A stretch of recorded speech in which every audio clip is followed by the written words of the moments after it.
Hello, this is Steven Seifert. Welcome. Here we all are.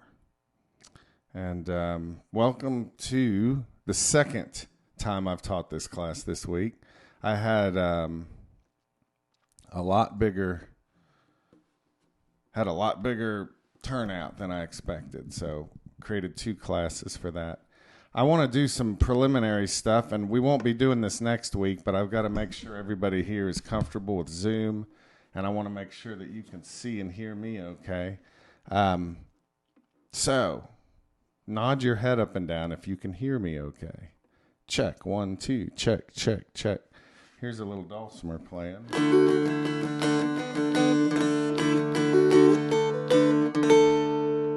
So, I learned a lot yesterday when we did this class, and some of the feedback was really good, I think. One thing people said was the dulcimer and the strum was out of sync, and I had to switch software to make an improvement on that. And that software switch might mean what you see today does not look exactly like it's going to look next week, and it doesn't look exactly like it did in the advertisement, but there's amazing things coming.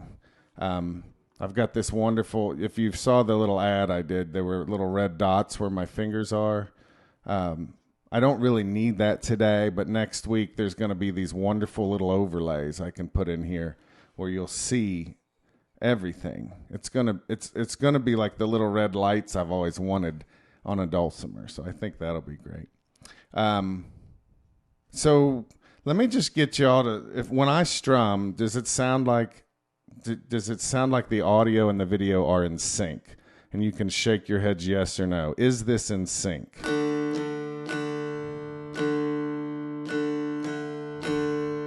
So it may not be perfect, but it's probably better than yesterday, so that's really good.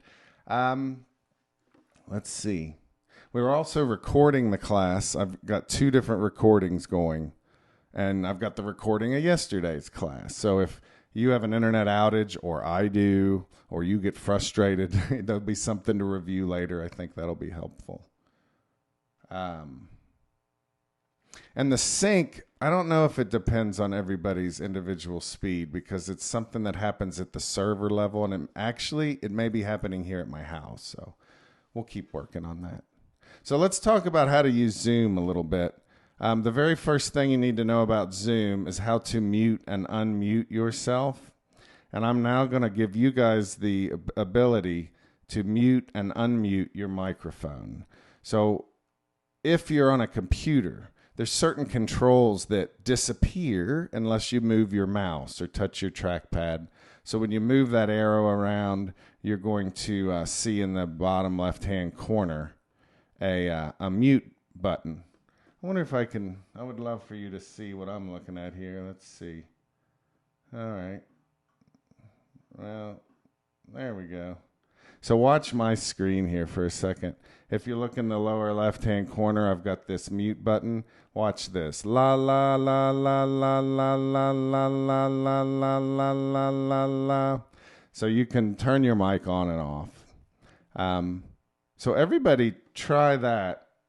Try that real quick. Turn your mic on and just say hello. There you go. I know you can't see me. I'll be back. Oh, okay. So there you go. So that dog's a good example of why you want to generally keep your microphone muted. And Really? yep, sorry about that. Mine are going crazy right now. That's all right. Let's see. There we go. And I can go ahead and mute you all too, like I just did there. Unprecedented classroom control here. So leave your mic muted, and if I call on your name or you have a question, that's when you unmute the mic. If you're on an iPad, it's going to be in the, I believe it's the upper right-hand corner, although I'm not sure about that, but I'm pretty sure it's obvious. You see a picture of a microphone, a picture of a camera. You can also turn your camera on and off. So I'm going to turn mine off right now, and you'll just see a picture of me. So that's not very interesting. Especially, look at how big that forehead is. I swear my forehead's not that big. So you need to be able to turn your mic on and off, your camera on and off. That's pretty important. Look at that hairdo. I hope the shirt makes up for that. Where are you going to get a haircut, you know? Remember that thing they used to have on TV? It looked like it was an attachment for your vacuum cleaner. You just stick it on there and you could give yourself a haircut with it. That's what I need. All right, so I want to show you my screen again. All right, so you're looking at my screen right here. And notice along the right side, I have a list of participants, and I also have a little chat window on the right. Shake your head up and down if you can see those two things. Oh, that's great. So I can turn those on and off. That chat window, I can come down here at the bottom, turn chat off. I can also go over here where it says participants, and I can turn that off. So, and I know you guys can't see my face right now, but if I want those participants back, I can turn it on. If I want the chat back, I can turn it on. And also, there's this little line between the participants and the chat. You can click and drag to change how much of each one you see. Now, this one's important. This participant window with the list of names. I don't have this on my screen, but look just below the names here, just below Carol from Wisconsin. Notice these little circles. Well, you guys have one there, I believe, called raise hand and lower hand. Shake your head up and down if that's true. Oh, that's great. So go ahead and everyone raise their hand and leave it up in the air. And I don't mean your real hand, Bonnie. I mean your your virtual hand. Now, if for any reason you can't raise your virtual hand, I'll be happy to honor any actual hands. That's the kind of guy I am. So, participants, right below it, you can raise your hand and lower your hand. Let me look through here. Keep going. We've got a bunch more people need to hit it. Now, if you're on an iPad, you're going to go to the upper right-hand corner, and where it says participants, you're going to click that, and somewhere in there you should see raise and lower hand. And this is important because normally I can't hear you. This is the only way to know if you have a question or an issue. So it's really, besides keeping the mic muted to preserve order here, you've also got to really know how to raise your hand. Alyssa, Andy, Ann, Anna, Arabelle, Bonnie, Dave, Fran. Get those hands up there. Mary. There they go. Look at that. They're coming up. Andy, Fred, Gritchy, Gene Salisbury. We're almost there. I'm having a hard time raising my... Okay. What kind of device are you on?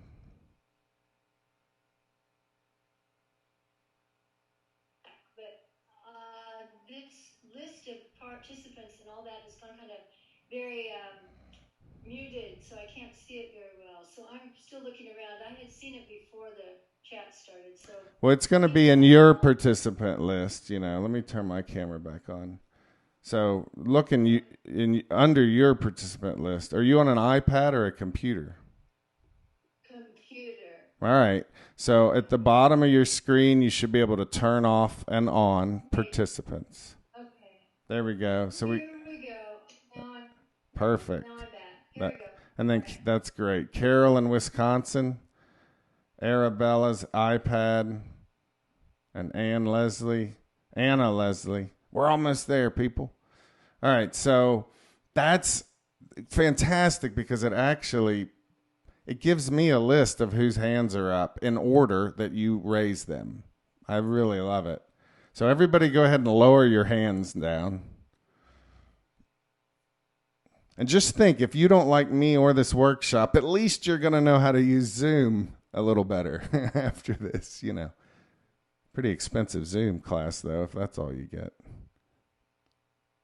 All right, we got about 5. There we go. 4 more people. The hands are going down. Put those hands down. So far, we've got mute and unmute your microphone. You can stop and start your video back up. Down at the bottom on a computer, you can turn on participants and chat. If you look in the participant section, you can right-click or touch your name, and there might be a menu there. Like on the computer, it says More. I want everybody to go to your name, and I want you to change your name. So if you hover over your name, you'll see a button that says More. I'm not sure how the iPad does that.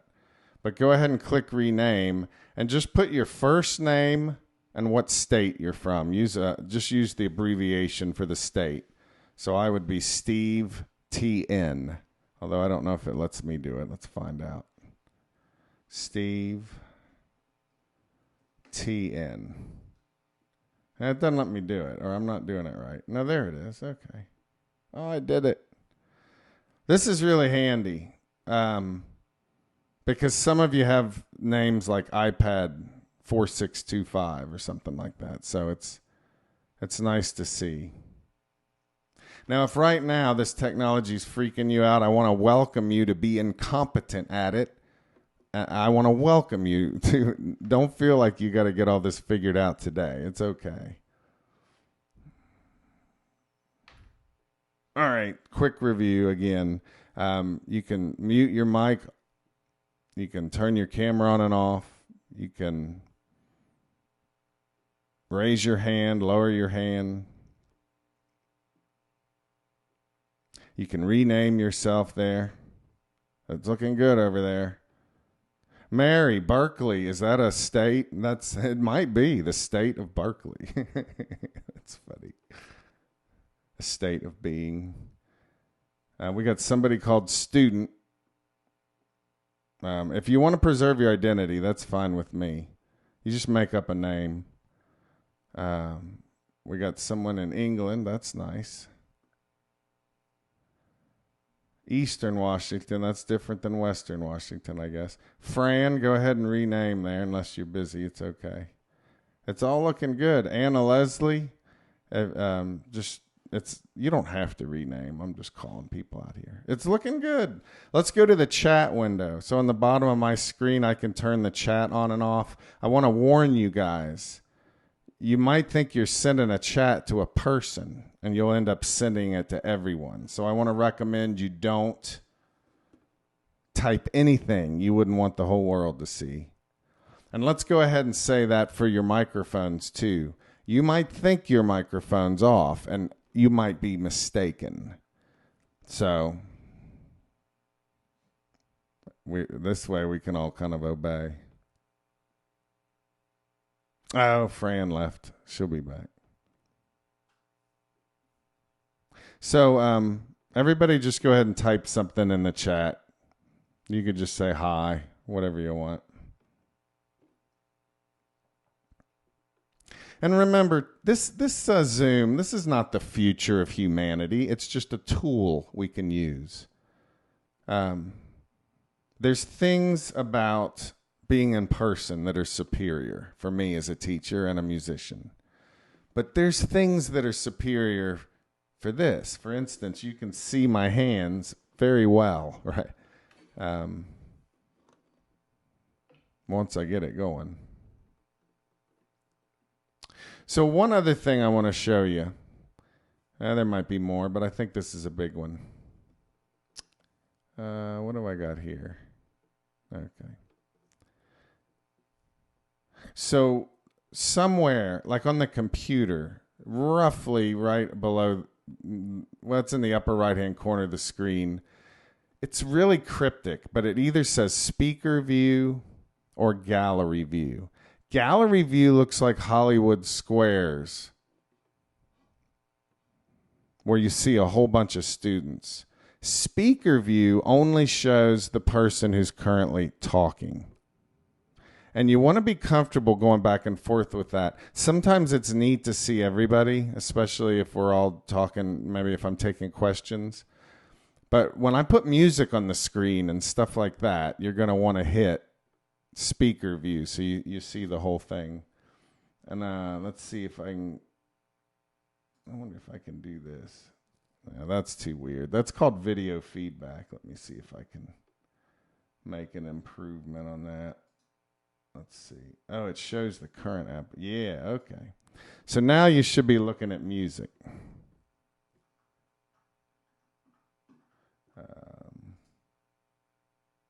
Let me get this back.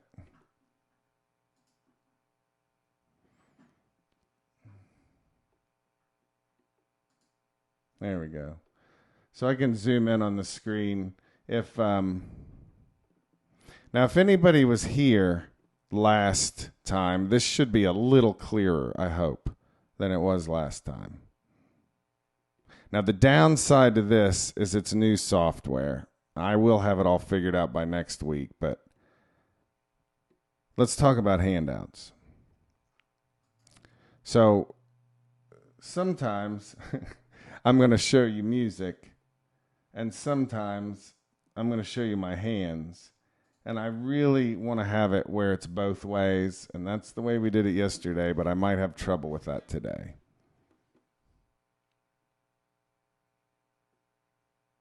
So what else can you do?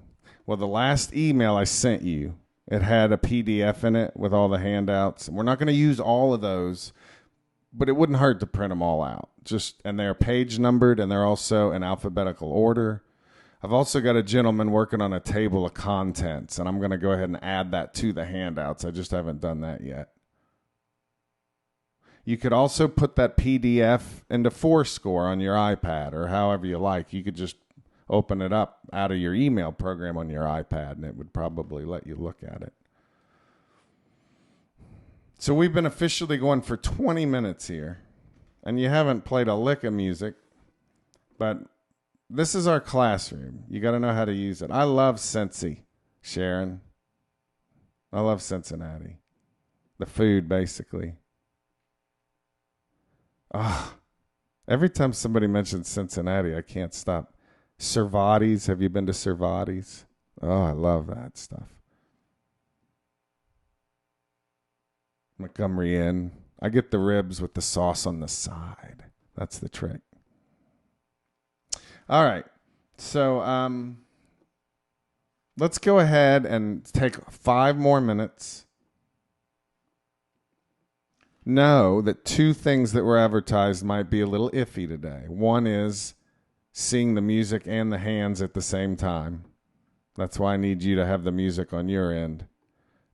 And the other thing would be the little red dots on the screen. All of that will be brilliant next week. I'm confident of it. But what you get this week, the folks yesterday didn't have, is the sound and the picture should be in sync. And that's, I think, going to be a big improvement. So go ahead and raise your hand if you have a question. Let's just take about 4 minutes here. Any quick questions? You raise your hand. I'll call on you, and then you unmute your microphone. If you got any questions, raise your virtual hand. You can unmute when I call on you. I think we might be good. Well, while I'm waiting for a hand, let me tell you, we're going to take breaks. So roughly every 25 minutes, we take a 5-minute break, and then we work for 25 and take a 15-minute break. And that we just cycle over and over. 25-5, 25-15, over and over. I do set a timer, and I try to be pretty strict about it. Those breaks are essential. I recommend you get up and move during this 3-hour class here.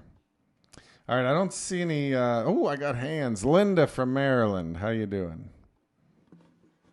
Hey, Steve, I wanted to comment that sometimes today, I was also in it yesterday, but today your camera is kind of refocusing sometimes, like Yeah. it's automatically refocusing, and I don't know whether you're aware of it, but I think it does that. I'll see if I can lock focus, but I might have to get a new camera for that.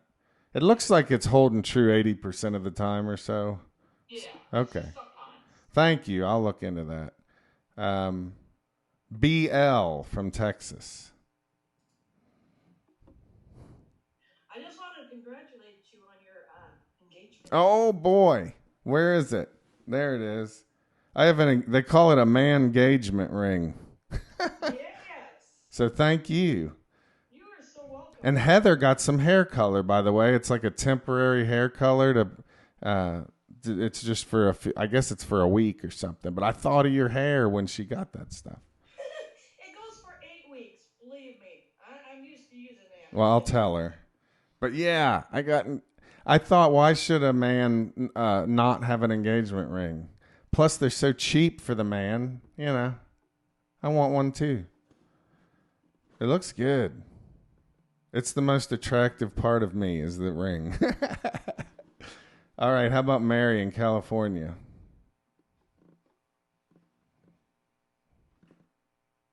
Make sure you unmute. It's so easy to forget. Okay, there we go. There you go. Yeah. I love your ceiling. It looks great. Thank you. Do you have a question? No? Okay, good. I would like that. That's better than that's beautiful. All right, Kay in North Carolina. Steve, I'm on an iPad. Yeah. And I don't know how to make you the only person on my screen. Okay, we might get somebody to help here, but you want to switch to speaker view, and it's sometimes I think they've labeled it poorly. If you see something right now, let me see, that says speaker view, you want to hit that. You're switching between gallery and speaker view. Okay. Perfect. Thank you. Great. That's great. All right, Cecile in Oregon. For another piece of music, I just took off my second melody string. Is it okay if I leave it off? Yeah, I've used double melody for years and love it, but this dulcimer just sounds better with a single. Okay. And I think it's fine either way. So that's pretty neat how we're able to talk that way. This is better than a real class in some ways. Not completely. So please forgive the red dots, and the music situation might be a little different than you expected. But go ahead and take a break. I'm going to set a timer. I'm going to give you 6 minutes in case you got to print something out.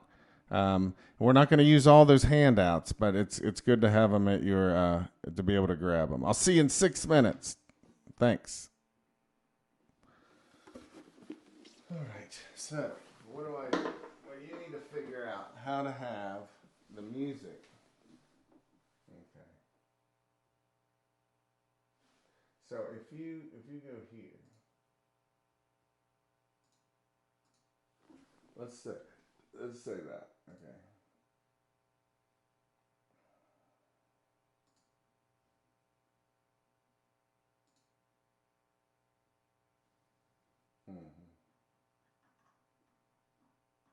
That's good. Just keep it on that. And it takes itself out. So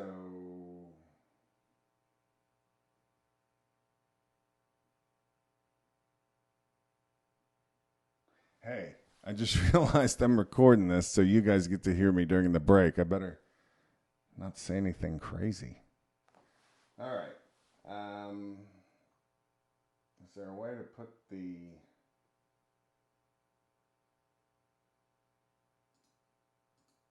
Okay. Yeah, I want to put the dulcimer in there. I don't need that, though.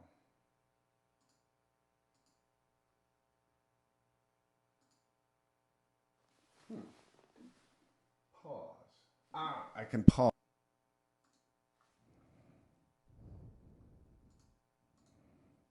All right. Welcome back. So let's get into some dulcimer playing. Let me just check. Does anybody have a question before we get started?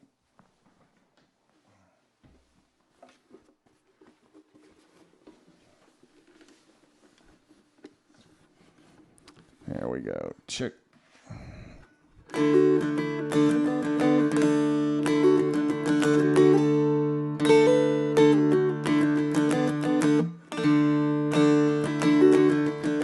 1 2. Check 1 2. Check 1 2.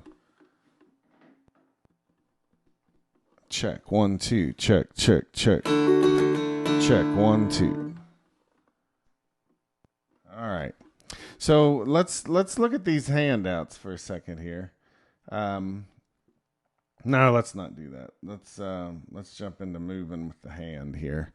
Probably one of the most important things that I could teach you guys is how to strum effectively.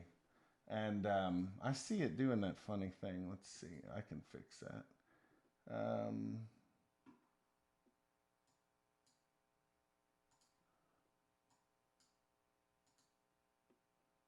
All right.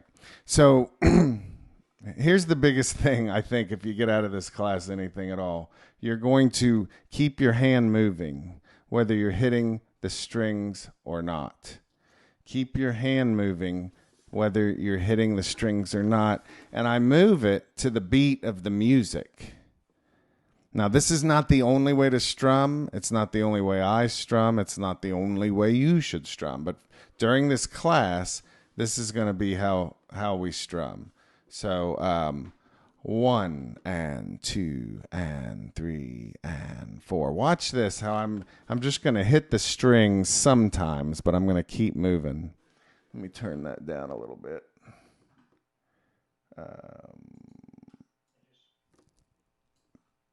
Yeah, keep your mic muted. There we go.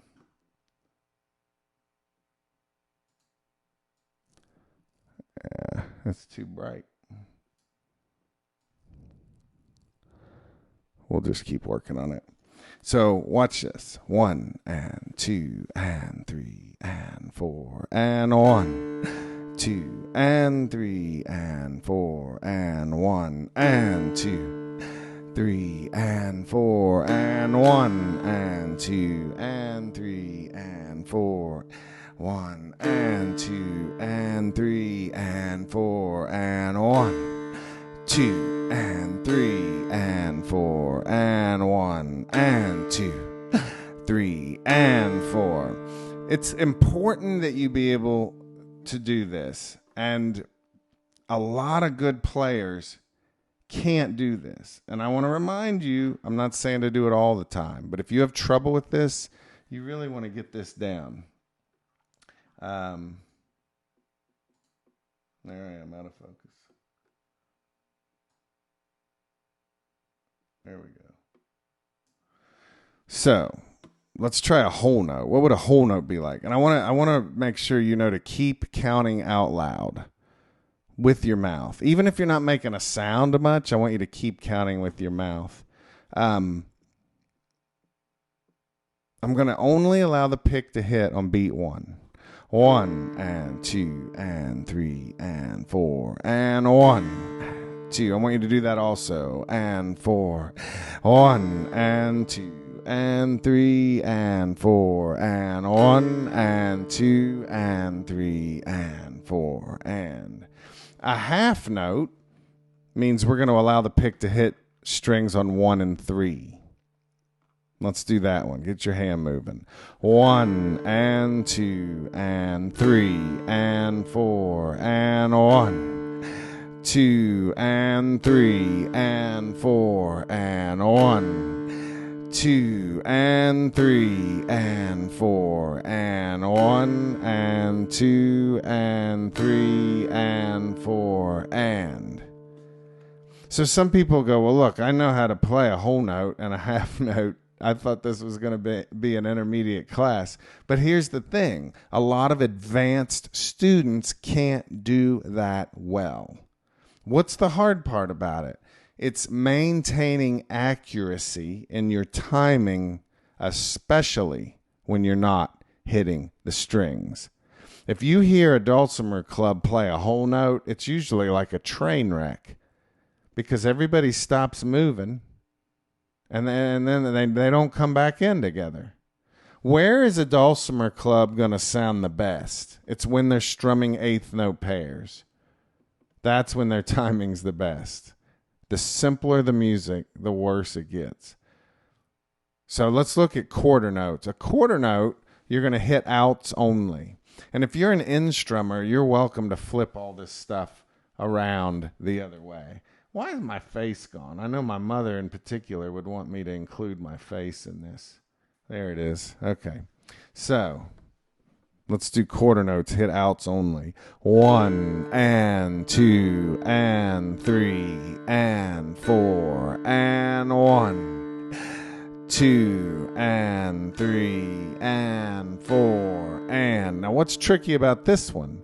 It's the ends, the ands that you're not hitting.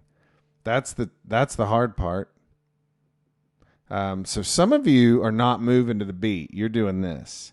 1 and 2 and 3 and 4 and there is a time for doing that, but not right now. So I want you to move accurately for the and, so that if you were to hit the strings, it would be accurate.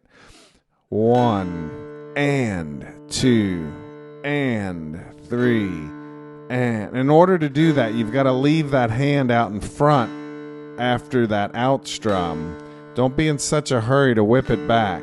And let's do a whole note again. 1 and 2 and 3 and 4 and 1. Keep that hand moving. Keep counting. 4 and 1, 2 and 3 and. Now let's hit 1 and 3 half notes. 1, 2 and 3 and 4 and 1 and 2 and 3 and 4 and.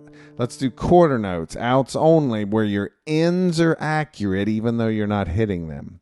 1 and 2 and 3 and 4 and 1, 2 and 3.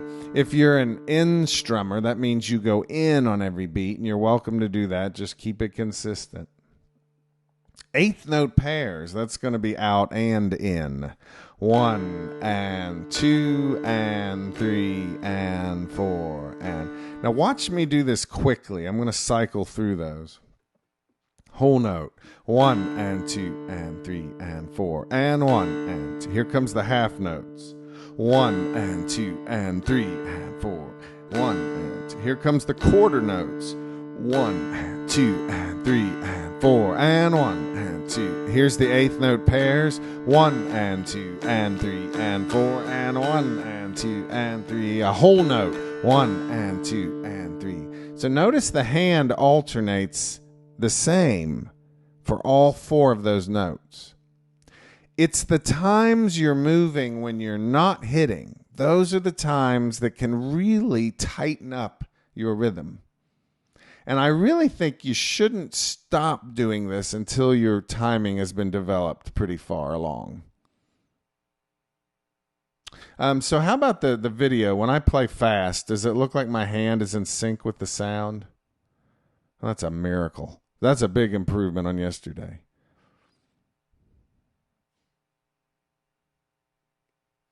So, in a normal class, I would usually say, anyone have a question?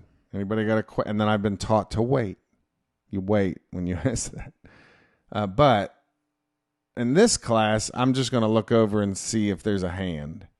So don't forget to raise your hands if you got a question.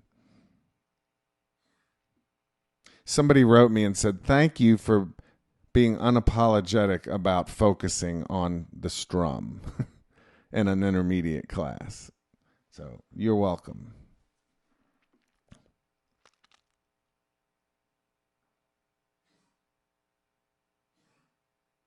So let's look at some music. If you look at your handout, they're page numbered. They also are in alphabetical order. And I want to go to this page. It starts with a Q. Here it is. Quarter note tune sheets. Quarter note tune sheets. It is page 45. Page 45, quarter note tune sheets.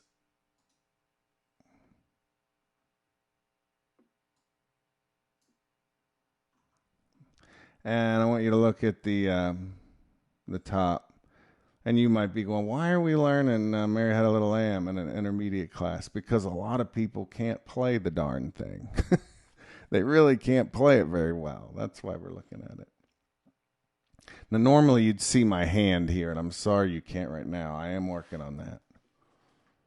This is a quarter note version of a tune. There's no extra strums written in, no chords, nothing. Very simple. And I'm going to go out for every number. Out for every number. So I'll go out, out, out, out, out, out, out, out. I want you to look at my hand here. Out. I'm hitting outs only, but I want you to keep the in accurate, even though you're only hitting outs. Now, if you want to read hands, this is a perfect opportunity to try this. Just say this number out loud. What number is that? What do you see me playing? What's this? What's this? What's that? So instead of looking at the music, I think it's a very good thing to get better at. Reading hands. I know when I first took a typing class how bad I was, and I'm very good now, and I can remember being very bad at it. Well, when I first started reading hands, I was very bad at it. But the benefit you have in this situation is this is player perspective. You're seeing this just like it is in your lap. So I'm going to play that same tune, Mary Had a Little Lamb, and you're welcome to look either at my hand or the music. 1 and 2 and 3 and ready, go. And in, out, in, out, in, out. Next measure, 1. Got 2. Here comes 2, 4, 4. Let's stop there. Without any extra strums, that's pretty boring. So, how do we add extra strums in? Well, this is the thing I teach unapologetically. Watch this. This is how I strum just about everything. Not all the time, but I would say most of the time. I'm going to hit every out while I'm moving. And sometimes I'm going to allow the pick to hit an out in or group of out ins. So watch. 1 and 2 and 3 and 4 and 1 and 2 and 3, 4 and 1. And I'm hitting outs only, but every once in a while I let the pick hit out in or a group of out ins. But that doesn't change the alternation of the hand here. That's really important. So let's do a little of this Mary Had a Little Lamb with this kind of thing going. You're going to hit every out. Every number on the page is an out. But whenever you feel like it, let the pick do an out in or group of out ins. And don't do the same pattern over and over. Put those out ins in different places. I'm going to count to 4. I want you to move with me while I'm counting you in. 1 and 2 and 3 and ready, go. Keep that hand moving. Every number is an out. But when you get some time, do an out in or group of out ins. The hand will not speed up or slow down. Let's go to the second line. Ready, go. 2, 1, 0, 1, 2, 2, 2, 2, 1, 1, 2, 1, 0. So I want you to see something there. We added filler strums, but not according to what's on the paper, not according to something you've memorized, not a pattern that repeats over and over. It's you improvising in every moment, adding an out in or a group of out ins. That creates variety, but there's huge advantages to that. Your audience really doesn't want to hear you strum the same rhythms over and over. Actually, you don't either. If you're a newer player, you might not have discovered that yet, but almost every player gets to a point where they say, man, my right hand is stale. I need something new for it. These improvising the addition of these out ends is huge. Your audience does not want to hear the same thing over and over, but better yet, when you remove those extra strums from the music, it's easier to read it. It's easier to memorize it because you're focused on the skeleton of the tune. A lot of people say to me, how do you memorize so many tunes? Because I'll tell you why. It's because I'm not memorizing as much stuff as you're trying to. You're trying to memorize all kinds of stuff. And a quick story for that. I once had to tell a story at a campfire to about 200 kids. I'd never done that before. And this guy came to me and he said he was sick. He handed me the paper. He said, memorize this. No, he didn't. He said, would you tell a story? Would you tell this story at tonight's fire? I'm not feeling good. I said, memorize this. That's what I said to myself. So I'm walking around trying to memorize this typed paper. He saw me. He came up to me. He said, you're not trying to memorize that, are you? I said, yeah. He said, nah, that's impossible unless you're brilliant. Savant-like. So he said, you need to just think of the 5 main points of the story and improvise all the details. The kids will love it. Right? So what were the points of the story? Kids go camping together. They end up sleeping and they're scared. They end up having a run-in with a bear. They climb a tree. I don't remember all the points, but it was something like that. So when you tell the story, what does the storyteller do? He says, these kids, they were tired of school. It was Friday. They were getting on the bus. They couldn't wait to get home because it was time to go camping. And they were going to pack all their stuff and probably take way too much. Billy was even going to take this little television. He was going to have to hide it, and then he was going to have to hike with it. So they get there that night, and they have a great time. I mean, this whole story, you know. And when the fire was getting low, it was time to hit the sack, and they all got in the tent, and all of a sudden it wasn't as fun as they thought it might be, and it was a little bit spooky, you know. So the first time I told that, I'd never told a story before, and I noticed these kids are all leaning on the edge of their seat, and it occurs to me, I'm just following 5 simple phrases. It's an outline in my mind. I'm making up 95% of this story.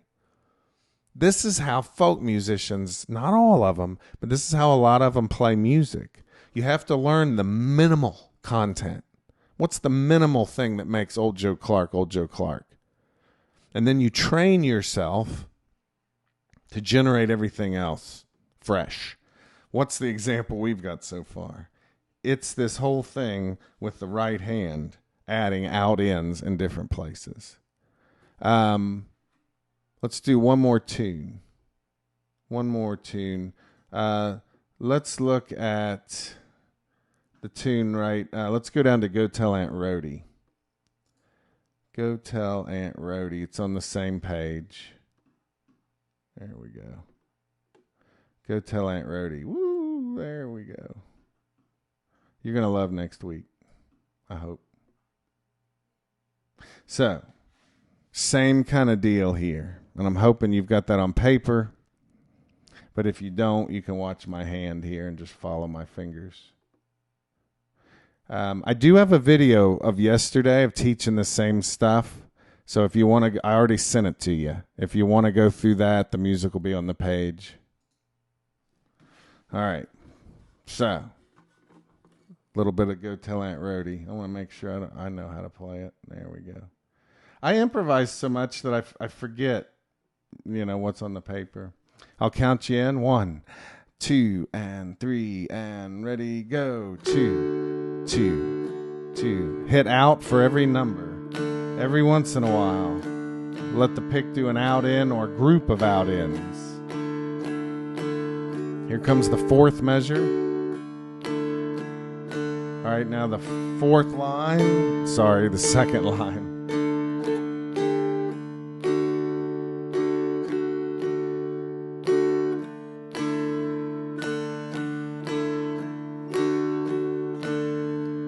Let's do it again, back to the top. This time, put your out-ins in different places.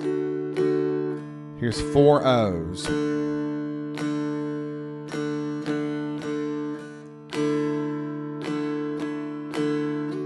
2100. Next line, 4s.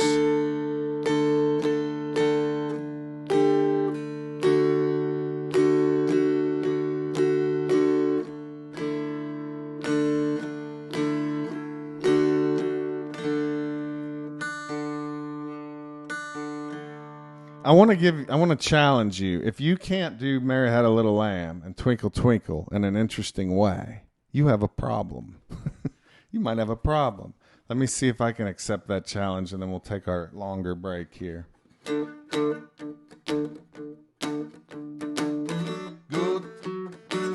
Yeah, here we go. Mary had a little lamb, little lamb, little lamb. Mary had a little lamb whose fleece was white as snow.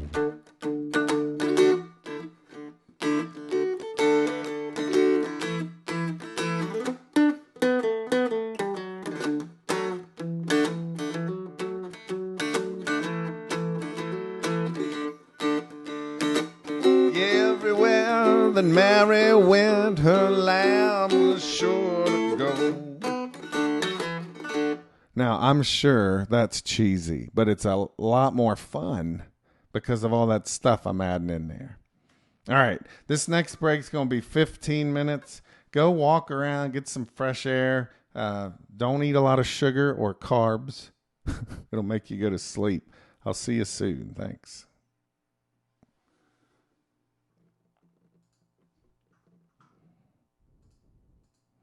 Hey there. I think we're back. I'm back. So, let's give everybody a minute to get back in here. Wasn't that a great break?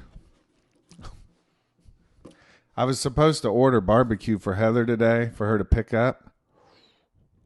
And I thought she wanted me to get it for 4 people, but she just wanted, anyway. I told her lunch was $40, She said, well, what'd you order?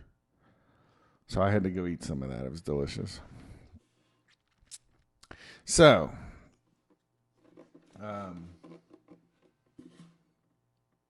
let's talk about playing stuff in different octaves, because this is a big deal.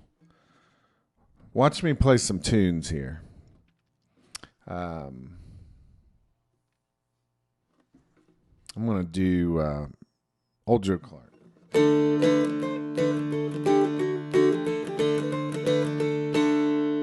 I can play that on the bass string.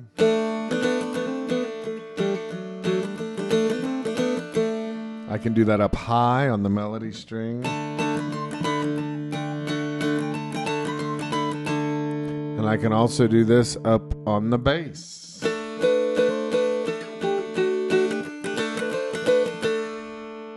Those 4 places, I don't think of them so much as 4 different places. I mean, I do a little bit.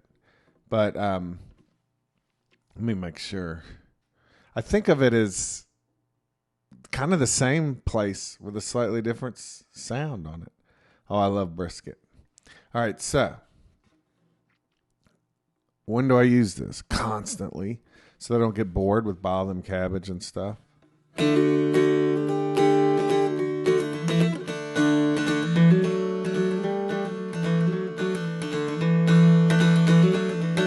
That's the bass. More cakes round. Yeah, the only song I can sing is Buy Them Cabbage Down. Up high.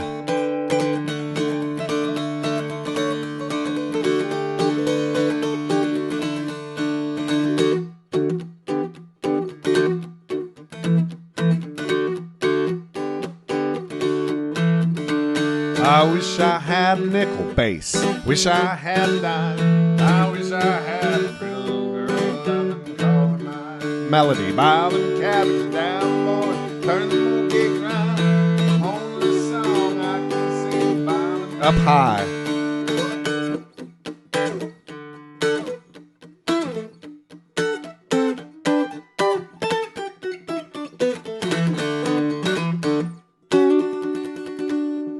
To be able to move a melody around all those different places, I mean, it's good for the audience, but it's really good for me. There was a point in my playing life when I thought, well, I just need to learn more stuff and fancier stuff, because I'm getting bored. So I need new stuff and I need it to be fancy. But the reality is you're going to get a lot more mileage out of all this, I think, if you just learn more ways to play the simpler things. Different ways to play the simple things. So let's take a phrase, and you can read my hand for this. I'm just going to play on the melody string 4, 3, 2, 1, 0.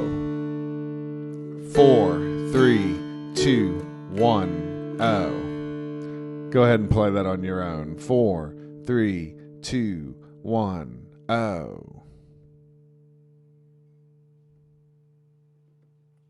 Thanks for the note, Fred. Yeah, I don't think I can make it any better because this software has the ability to compensate, and this might be as good as it gets. I'll keep working on it. All right, so watch this. That 4, 3, 2, 1, 0, you can do it over on the bass. Out, out, out, out, out, out, in, out, out, in, out, in, out, in, out. Keep that right hand moving. Do out ins and groups of out ins.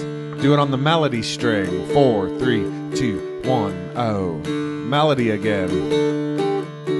Now do it over on the bass. Keep that right hand moving. Out, out, out, out, in, out, out, in, out, in, out, out, in, out, in, out, out, in, out, in, out. Now you've also got playing up high. So I'm going to block out the fingerboard just so you can see it. Up here, it looks like a little dulcimer. And you can pretend up here that it's a little dulcimer. You've got big, big, one little one, big, big, three little ones. And I'm referring to the fret spaces. Now your dulcimer might be a little different, but it should be in the ballpark there. Big, big, one little space, big, big, three little spaces. Look down here at where we usually hang out. There we go. Big, big, one little space, big, big, three little spaces. You get the same thing up here. So what I do up here is I pretend it's open. 1, 2, 3, 4, 5, 6, 6.5, 7. But the big thing you got to get used to is there's no longer an open up here. Usually open means you take your hand off. When I play up here, I'm going to fret 7 on the melody string, and that becomes our new O. Think of it as 0 if you want. It's no longer open. Alyssa in Kentucky just had a light bulb moment. Thank you for telling me that. Usually in class I can see it over your heads. A little light bulb appears, but in this class it's hard to tell. So what you usually call 7 becomes your new O. I'm only fretting the melody string, and I'm doing a full strum. So watch my hand for a second. O, 1, 2, 3. 2, 1, O. 1, 2, 3. Look at 3. It's a solitary little space surrounded by big ones. Look down here. Solitary little space surrounded by big ones. The real 3, and then up here on the pretend 3. Look at 6, 6.5, and 7. They're 3 little spaces grouped together. You've also got them up here at 13, 13.5, and 14. But I'm going to call it 6, 6.5, 7. Now, not all of you have that. Some people are missing this one right here. The 13.5, otherwise known as 6.5. It's okay if you don't have it, as long as you understand that that's missing. So some of you just have the equivalent up here of 6 and 7. No 6.5. Now, some of you got an 8.5. Let me put a fake fret in here. I'll pretend my finger's a fret. You got a 1.5 fret here, and I'll just leave it up to you to keep track of that. If you've got that same note in the next octave, you'll actually have an 8.5 fret right here. If this lower half is different than this upper half. It just takes a little bit of getting used to. You'll be all right with it, though. So watch this for a second. This will be a little bit of wildwood flower down here. Watch my hand.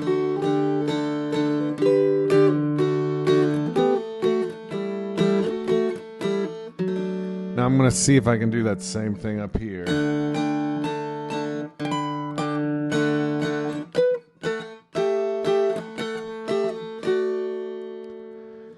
It takes a little bit of adjustment, but jumping up here is, after a while, it's just like playing a little dulcimer with a few changes. Make sure you ask me a question if you have them. So let's go ahead and look at that quarter note tune sheet page. And that was page 45. Let's look at that Go Tell Aunt Rhody again.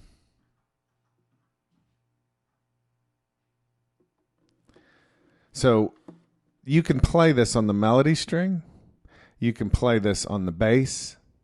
You can play this up high on the melody string, on the little dulcimer. You can even play it over on the bass up high. So, go tell Aunt Rhody the old gray goose is dead. Over to the bass. Go tell Aunt Rhody. Up high. Now, when you go up high, remember, open is no longer open. You have to hold it down. And I love doing it on the bass up high.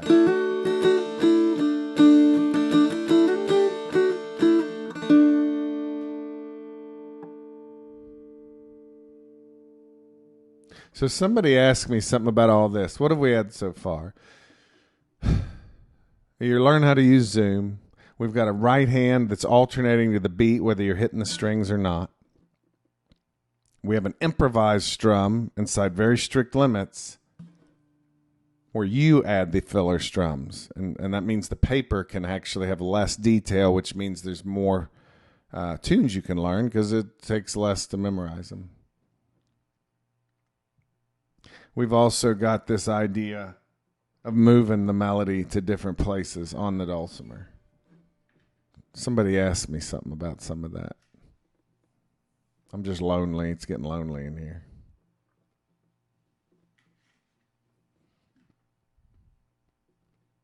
There we go. BL from Texas.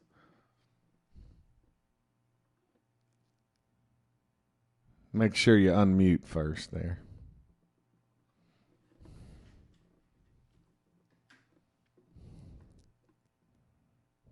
No pressure. Oh, you know what? I think I disabled that. Let me fix that. All right. There you go. Come on in now. Okay. Can you go over the count? Because I have an 8.5, a 6.5, 8.5, and I think I have a 13.5. Well, you got to show me your fingerboard. Let me see. Is it possible to hold it up? Yeah, back up a little bit. Easier said than done. All right, I see an 8.5. Let me see near the nut now because I wasn't able to see that. Go ahead and say something. It'll shift to you. All right. Back up a lot. Back up a lot. All right, you've got a 1.5 and an 8.5 and a 6.5. Let me see up high on the dulcimer now. I think I had him put it Back up a lot. Back up. Easier said than, well, hold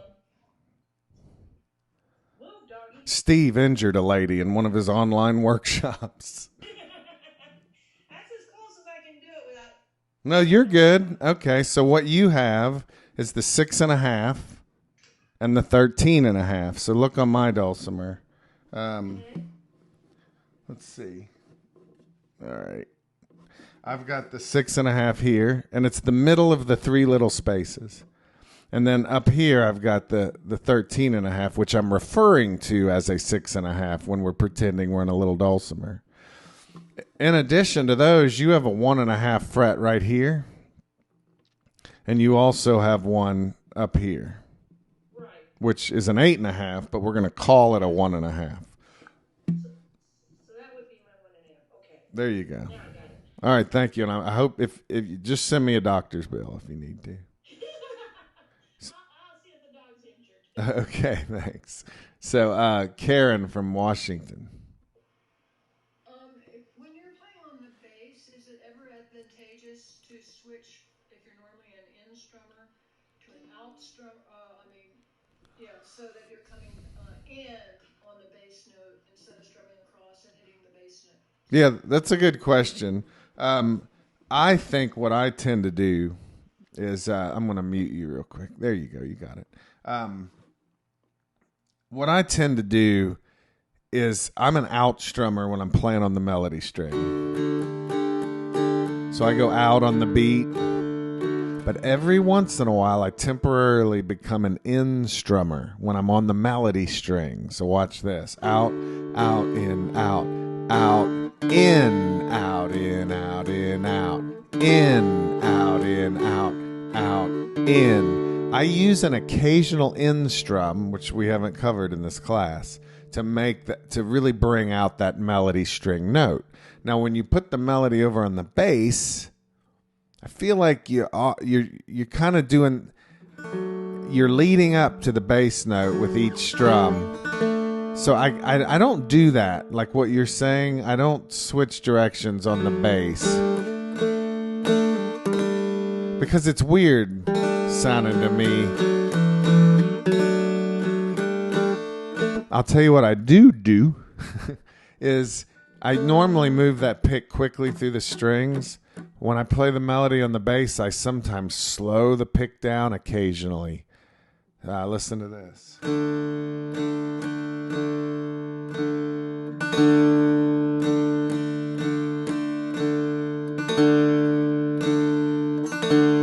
So it's like I slow down moving through them to give that same kind of emphasis. Nancy from Janesville. Where'd she go? Make sure you hit unmute there.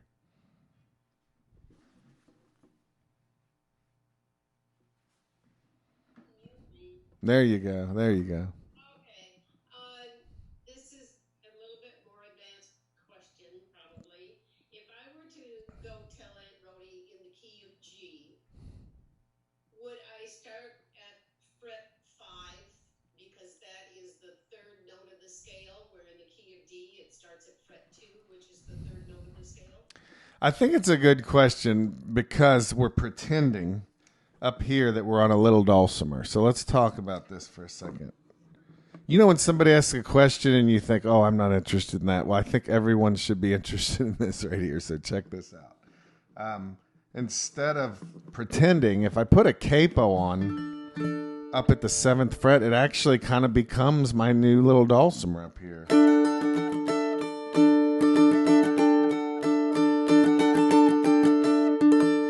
Okay. So when we pretend we're up there without the capo, that's why you got to make sure you hold down here instead of coming off for open, right? Well, what if you capo somewhere else? What I capoed at 7 and pretended I had a little dulcimer. Now I can capo at 3 and pretend I have a little dulcimer. And we'll talk about how to know where to capo actually today before we're done. So now, you know, usually when you're in a class and you capo, we tell you the capo doesn't change any of these numbers. It's still going to be 4, 5, 6, 6.5, 7, 8, 9, 10, and so on.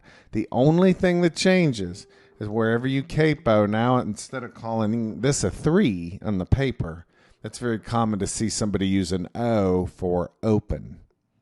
So instead of seeing 3s in the music, you'll just see O for open, but all these other numbers stay the same. That's when you're reading tab. But when you're pretending, when I capo at 3 and pretend this is the only dulcimer I have, that's when I do renumber all the frets. And it's not going to be the same thing exactly. Watch this. Open, 1, 2, 3. Anybody know what this next one is? 3.5, 4. So whatever number goes on 6, you're also going to say that same number again on 6.5. So watch. Open 1, 2, 3, and then what do you do to the 3? You make it a 3.5, 4, 5, and this part you just have to learn. This is a 6.5, 7. So there's no 6. There's no 6.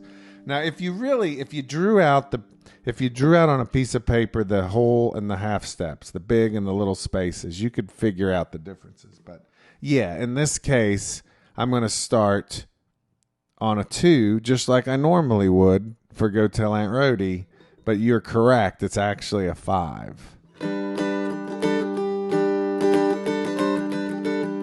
Now, what's really cool about that, what if I capo at 1? You actually get a different scale. 0, 1, 2, 3, 4, 5, 5.5, 6, 7.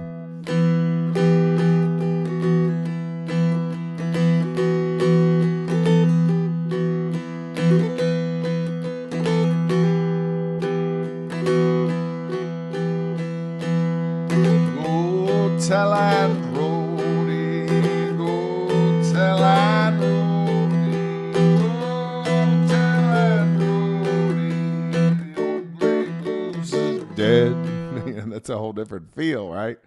But being able to move melodies around also includes capoing, and there's more I could say about that, but that's a good question. Mary from Berkeley. So when you were talking about slowing the pick down, were you also slowing down the beat? No. So think of this. Let me see, what's the best way to say this? Two things come to mind, but one of them is Lucille Ball. Remember when they were standing at the conveyor belt and the chocolates were going by? Well, the conveyor belt is not going to change. Well, actually, I think it did in that show, but the conveyor belt doesn't change. But how she interacted with it could change. She could slow down. She could speed up. But that conveyor belt keeps going the same speed. A better example would be Laverne and Shirley when they got those bottles going by. Another example to me is, I could go on and on. Some people have described it like this. Tony Rice said think of a bunch of boxcars on a train. And inside the boxcar is a hobo. Each boxcar has a hobo in it. The hobo can move around so far inside each boxcar, but the train keeps moving a steady rate. Something like that. So sometimes I've got this internal pulse going on, and my body will actually move faster or slower, but the goal is to maintain that steady pulse. That's hard to work on, I would say, but watch. 3, 4, 1, 2, 3, 4, 1, 2, 3, 4, 1, 2, 3, 4, 1, 2. Well, that's a pretty extreme case where the hand is actually slowing down a lot. But what's not slowing down is my upper body sense of timing, me moving the head. 1, 2, 3, 4, 1, 3. Now, sometimes that internal sense cannot be seen with my outward movements, but it's a good question. It's fascinating, and it's a type of surprising thing for the listener when all of a sudden you hesitate. Sometimes I do slow the train down, like when we do a retard.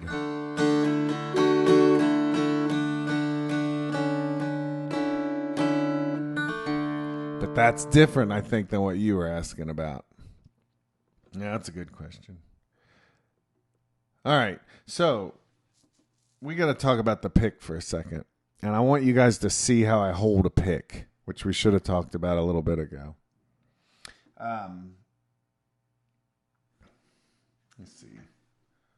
I want to see if I can use my phone. I want to try this. There we go. All right, this is my phone. How cool is that? So I want you to see my right hand here as I'm strumming. Let's see if I can figure this out. Now that's me. That's the wrong me. Oh, there we go. And I think I like this one better. All right. There it is. Now let's get it over here. All right, here's the Steve cam right here. This reminds me of learning to shave for the first time in a mirror. There it is. All right.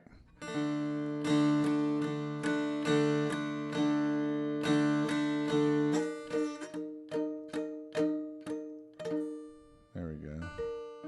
Watch this pick. I know that sounds terrible, but let's just go with it. What's going on there? I'm holding the pick so loosely that it's fluttering between the fingertips. See that? Now, if I hold the pick tightly, it won't do that.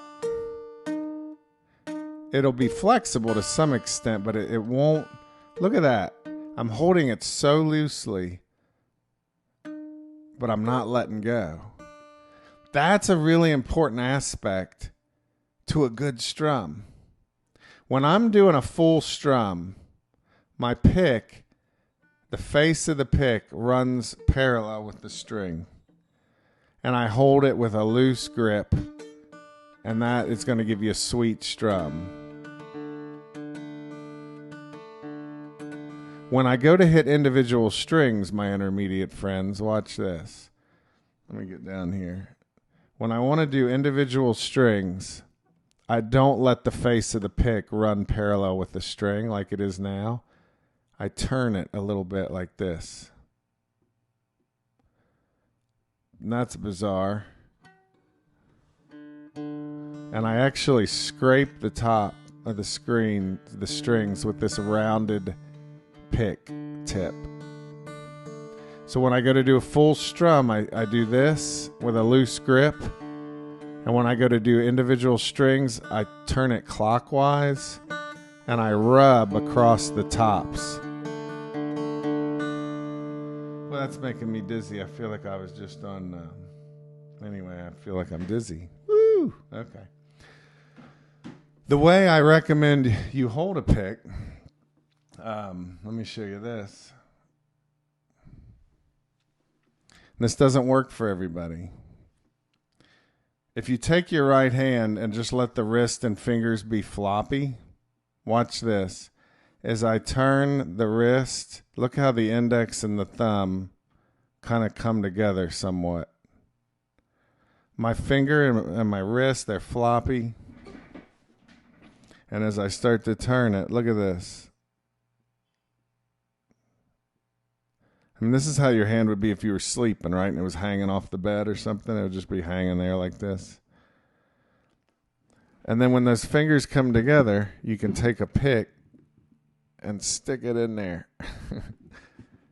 And that's a very relaxed hand. It's kind of in its natural state. I don't know if that works for everybody. But one reason I hold the dulcimer up the way I do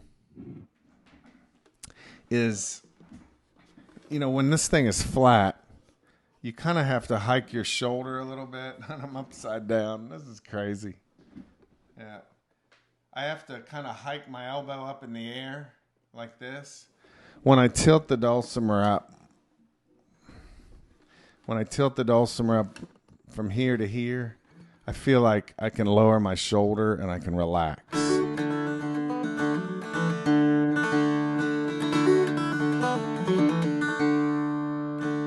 Also, tilting up helps me get full access to the fingerboard. It's not the only way to do it. You know, my way is not the only way. It's the way I do it.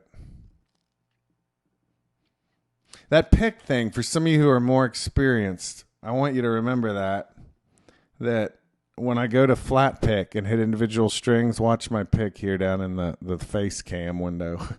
I just rotate to the right a little bit, like an hour on a clock face, just a little bit.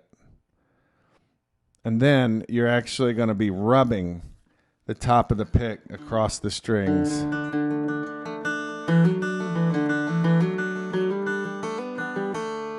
kind of. If you have any questions about that stuff, let me know. All right. Go ahead and turn in your book too. It starts with an well, let's look at Liza Jane real quick. Well, no, maybe not. No, let's not. Let's go to the top of the page. It says minimal chord melody. There it is. Minimal chord melody. It's page 41. Minimal chord melody, page 41. Minimal chord melody, page 41.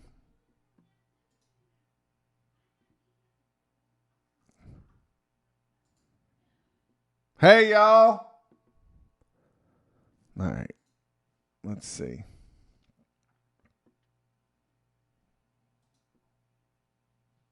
Now, right here, this thing in the middle is what I really need you to get down. And this is where you're going to see some cool dots next week when I do a review. You don't even know what we're doing yet, but I want you to see this. Basically, I'm going to get you to make up melodies. And when, oh, look at that. All right. When you guys are playing along with a D chord, I want you to make up melodies only using 0247. And when you're playing along with a G chord, I want you to make up melodies only using an 0357. And when you're making up melodies with an A chord, I want you to use 1, 3, 4, 6.5. Somebody wrote me and said, why are we making up melodies? I just want you to learn how to do it first, and then I'll tell you what's good about it. So let me demonstrate what I mean here. Let me get back to my other view. So what do I mean? If there's a guitar player playing with me and he's doing a D chord, just holding a D chord, I'm going to make up melodies on the melody string only using open, 2, 4, and 7.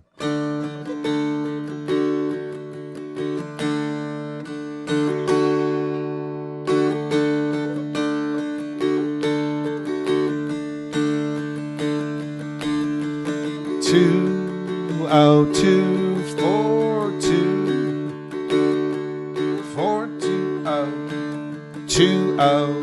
2, 0, 7, 4, 7, 2, 0, 4, 2, 2, 0. Notice I was sometimes lingering on a note and other times moving around quite a bit. Sometimes when I get people to do this, they'll just do something kind of monotonous like this.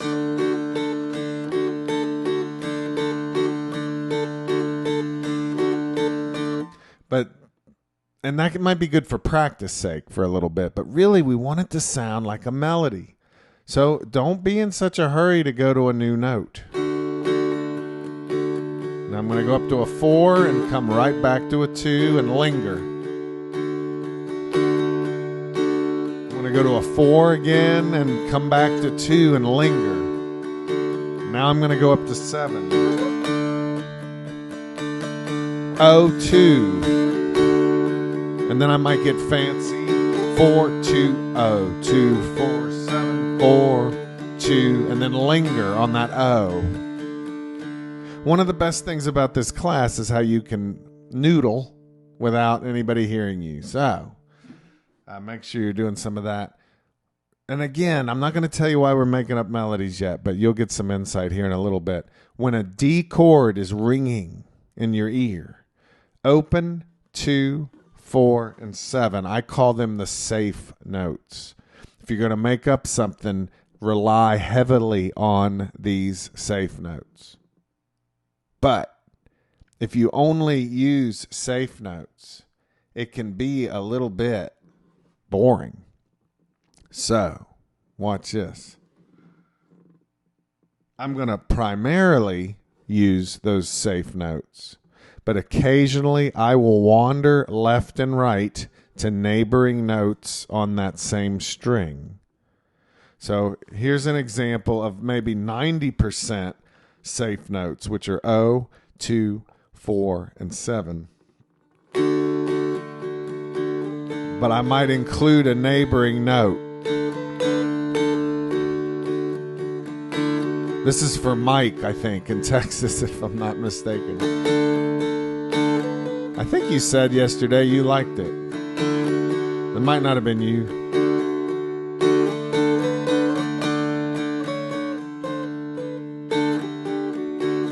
So every note is available, but you're going to spend the majority of your time on the safe notes, O, 2, 4, and 7. There's so many cool things about this. I just need you to be able to do it. So if you look at that screen, we're going to take our break in 30 seconds.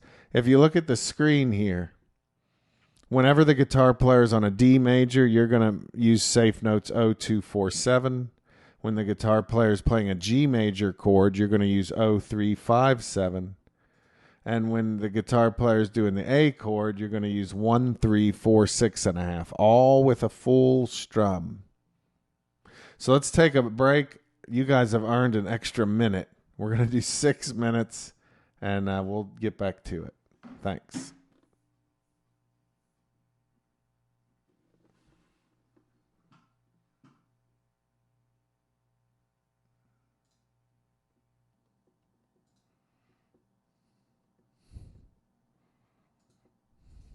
Hey. Welcome back. Sharon from Oregon, she's got a sloth on there. I think that's a sloth. Not sure.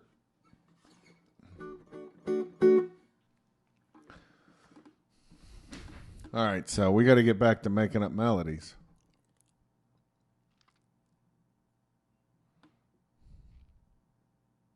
Now, a bunch of these people were here yesterday, so I think they're just napping.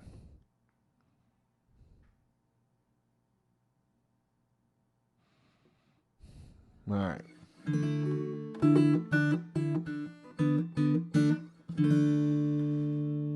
So let's get back to these safe notes. When a guitar player is playing a D chord, you're going to make up stuff using O, 2, 4, and 7. That sounds like this. When a G chord comes along, you switch to O, 3, 5, 7. This is on Minimal Chord Melody, page 41. Page 41. When it goes to an A, you switch to 1, 3, 4, 6.5. 1, 3, 4, 6.5. And when it goes back to D, you're going to go to O, 2, 4, 7. And right now, I'm only using these safe notes. Some people call them chord tones. They're the very notes that make up the chords. Listen to me play a little more. D, G,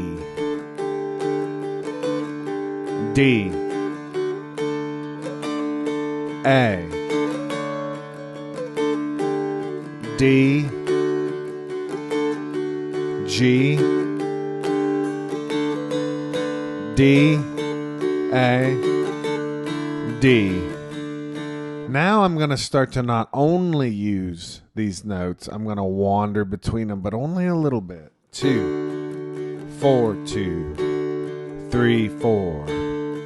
Here comes a G, O, 3, 5, 7. 3, 4, 5, 4, 3. Here comes an A, 1, 3, 4, 6.5, 6.5, 6, 6.5.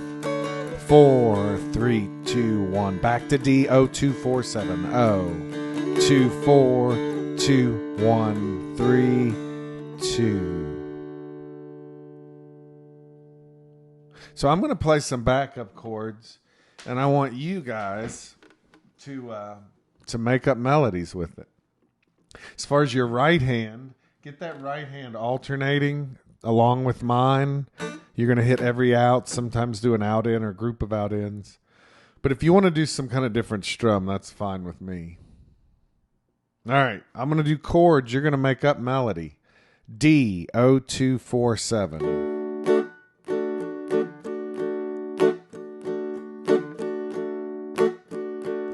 Here comes a G0357. I'm calling them out a little early.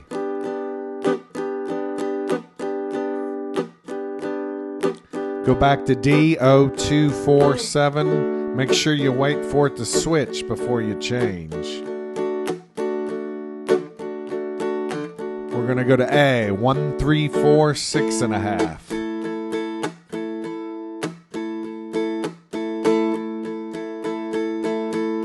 Back to D0247. G0357. Back to D0247. A, 1, 3, 4, 6 and a half. D0247. All right, let's talk about that. So usually when I'm in a class with folks, these are some of the things I see going wrong. I'm calling these numbers out just to help them stay fresh in your mind. And I'll see somebody playing them in the exact order I'm calling them out over and over again. And that might be helpful for a little bit to get it in your head. But you really need to be a little more creative than that. So I want to encourage you, don't do them in order. Don't start with the lowest number every time. Maybe start with the highest or start in the middle somewhere. Here's an example where you do very little. Watch my hand here. D0247. Just watch. Here comes a G0357. And then an A, 1, 3, 4, 6 and a half. D0247. Notice how I didn't move around a lot. I just kept my hand in one place. Linda from Maryland, you got a question? Thanks, Steve. So when you're talking about using your non-safe notes, like for your D, maybe you do a 2, 3, 4. Are you only doing the 3 on an 8th note, like a very quick thing, or can you use it for like a quarter note? You can do both. I've tried to come up with a statement. It's what you're looking for. I've tried to come up with that, and I haven't been able to. This is the best way I can say it. Your melodies are going to be heavily biased towards the safe notes that match the current chord. How you bring in those neighboring non-safe notes, I think you need to experiment with. But I suspect I think you're going to figure it out. But maybe don't look for that strict a rule just yet. I haven't been able to find it. But, here's an example.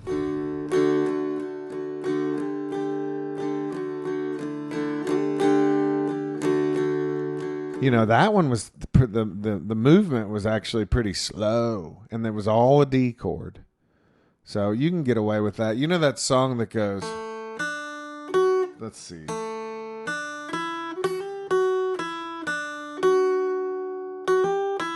The Kenny Rogers song or whatever. It does a lot of that kind of meandering around the scale, but, and it spends time. But I think you'll be fine, I hope. Okay, awesome. Thank you. Nancy from Wisconsin. I don't feel like my strum is smooth, and I feel like my pick is trying to go around in a circle as I'm doing this, and my sound feels or sounds harsh rather than sweet. Yeah. Well, this is the thing everybody wants me to help them with. And you should know, just to start off, that I'm often worried about my own sound more than you would imagine. Dulcimers, ladies and gentlemen, they may sound sweet, but they certainly can sound very harsh, even in the best of situations. One interesting thing I've found is if I'm kind of in a blue mood a little bit, the dulcimer always sounds worse And if I'm in a really good mood, it sounds better. Here's some other things I've learned. When the dulcimer's getting worn out, like the frets are starting to wear on the top, you actually start to get slightly different pitches as the top of the frets wear, and you can even end up getting some buzzing and slapping sounds. And I always notice as my dulcimer really gets worn out, I don't want to play it. And that's when I'll pick up another instrument for a few months, and then I'll get the dulcimer repaired, and I'll think, why didn't I do that sooner? You know, so there's that. There's also different instruments. This is a big, big deal. A McSpadden. If you hear a regular McSpadden, I don't like the sound of it as well as a McSpadden with slightly thicker strings put on it. So a McSpadden, I forget what they come with, like maybe a 23, 14, 10 or something like that. And I like to put on a full-size McSpadden, 26, 16, 12. And I have my repair guy set the dulcimer up so it can do that. This is not a McSpadden, but the McSpadden, it seems like it's, for me personally, with those thicker strings, it's very smooth. It's not harsh. It's got a real smoothness to it. Now, when I got a McCafferty, I think these are more responsive. So when you hit these harder, you hear a difference. When you use a different kind of pick, there's something going on, like this responds more to what I'm doing. There's more extremes, I guess. So on this McCafferty, if I'm not playing right, I can hear it more. It's like the McSpadden is more forgiving, and the McCafferty is less forgiving. So why would I play a McCafferty? It's because once you learn to control things, you actually have a wider color palette to play with. You just have to be in control more. So what I found is the pick I used on a McSpadden was a Hurtum, and it always sounded harsh. On the McCafferty, I switched to these Dunlop .40. Jim Dunlop nylon 0.6 millimeter. That's what they look like. And they're a little bit thinner than the Hurtum. And also look at the tip of this pick. It's rounded more than a new Hurtum. Plus you can get like 20 of these for 60 cents or something like that. But I found that this dulcimer sounds better with a slightly thinner pick.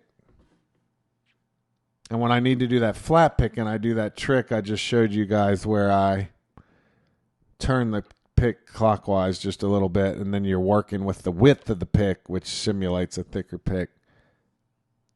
Sometimes when people are too harsh, their pick's going too far past the top of the strings.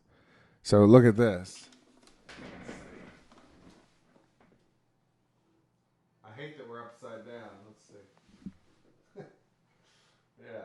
So sometimes the pick, when they're strumming, they're going way too far past the string. When really, you only need just the smallest bit of pick hitting that string. Could you hear me at all? I bet you need to turn up a little bit. You might be right. You might not have heard me. But I guess what I'm saying is, don't let the tip of the pick go too far past the string. And then the other thing that makes harsh playing is pinching this pick too hard while you're holding it. You got to learn how to hold on loosely. But like I showed you a little bit ago, when that thing's wobbling between your fingertips, you definitely can get into a situation where you're dropping the pick a lot. Somehow you got to go through a season of your life where you learn how to hold on to that pick loosely.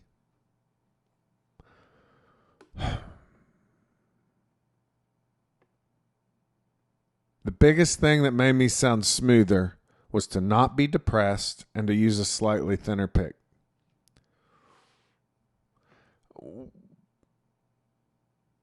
Even in this, I don't know. I went to Arizona. No, I went to New Mexico, and I thought it sounded worse in New Mexico. So who knows? But what? Anything else, Nancy, on that? I think that was a good little inventory list. What kind of dulcimer you got there? No, that's a McCafferty. I think they can sound. What kind of pick you got? I can't hear you there. Because I muted myself. I got a Dunlop, but it's like 7.5 or something, or a 7.3. Just try a 0.6 and try to hold it loosely. Then I put these sticky things on it. Yeah, that can be helpful. The McCafferty is less forgiving. You have to have better pick control, and then when you do, I think you get amazing results. I love the sound of this thing. All right. We've also got Bev in Indiana.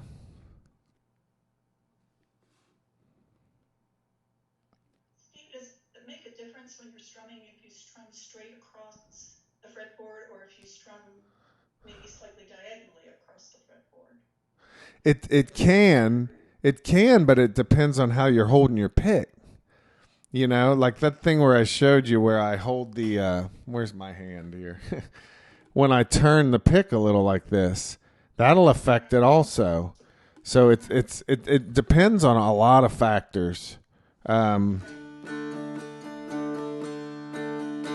Because I can make that diagonal approach sound just like the other one if I rotate the pick in my hand a little bit. But let's see. Another thing, y'all, you got to learn how to play soft. Some of you do not know how to play soft.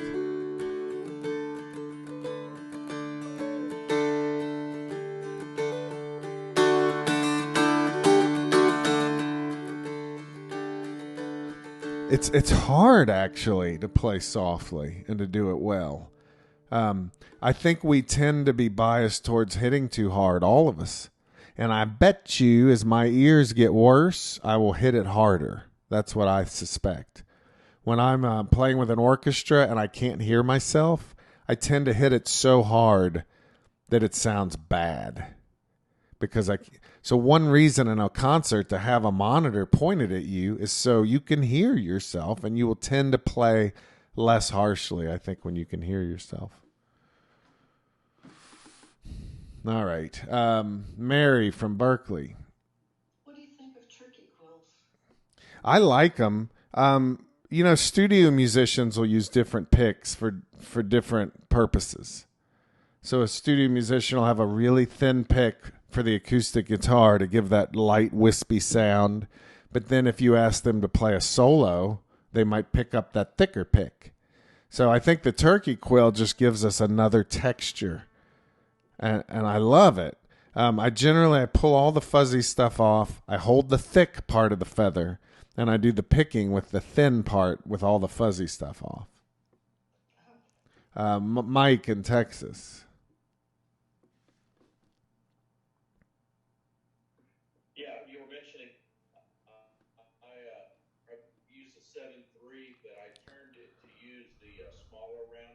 Oh, some people do that. I've got a McCafferty, and it really made a difference in the sound. Yeah, I know a guy in Nashville that plays guitar in a lot of records, and he said he likes to have a slightly thicker pick. I suspect he's got what you've got, and he likes to use the less pointy part of it. So it's... Yeah, and from playing guitar, that's the way I use it, so... And I've got a thick Wiegand pick over here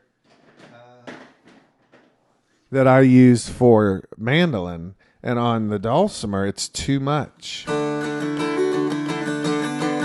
I'm exaggerating a little bit. It's harsh. I have learned how to...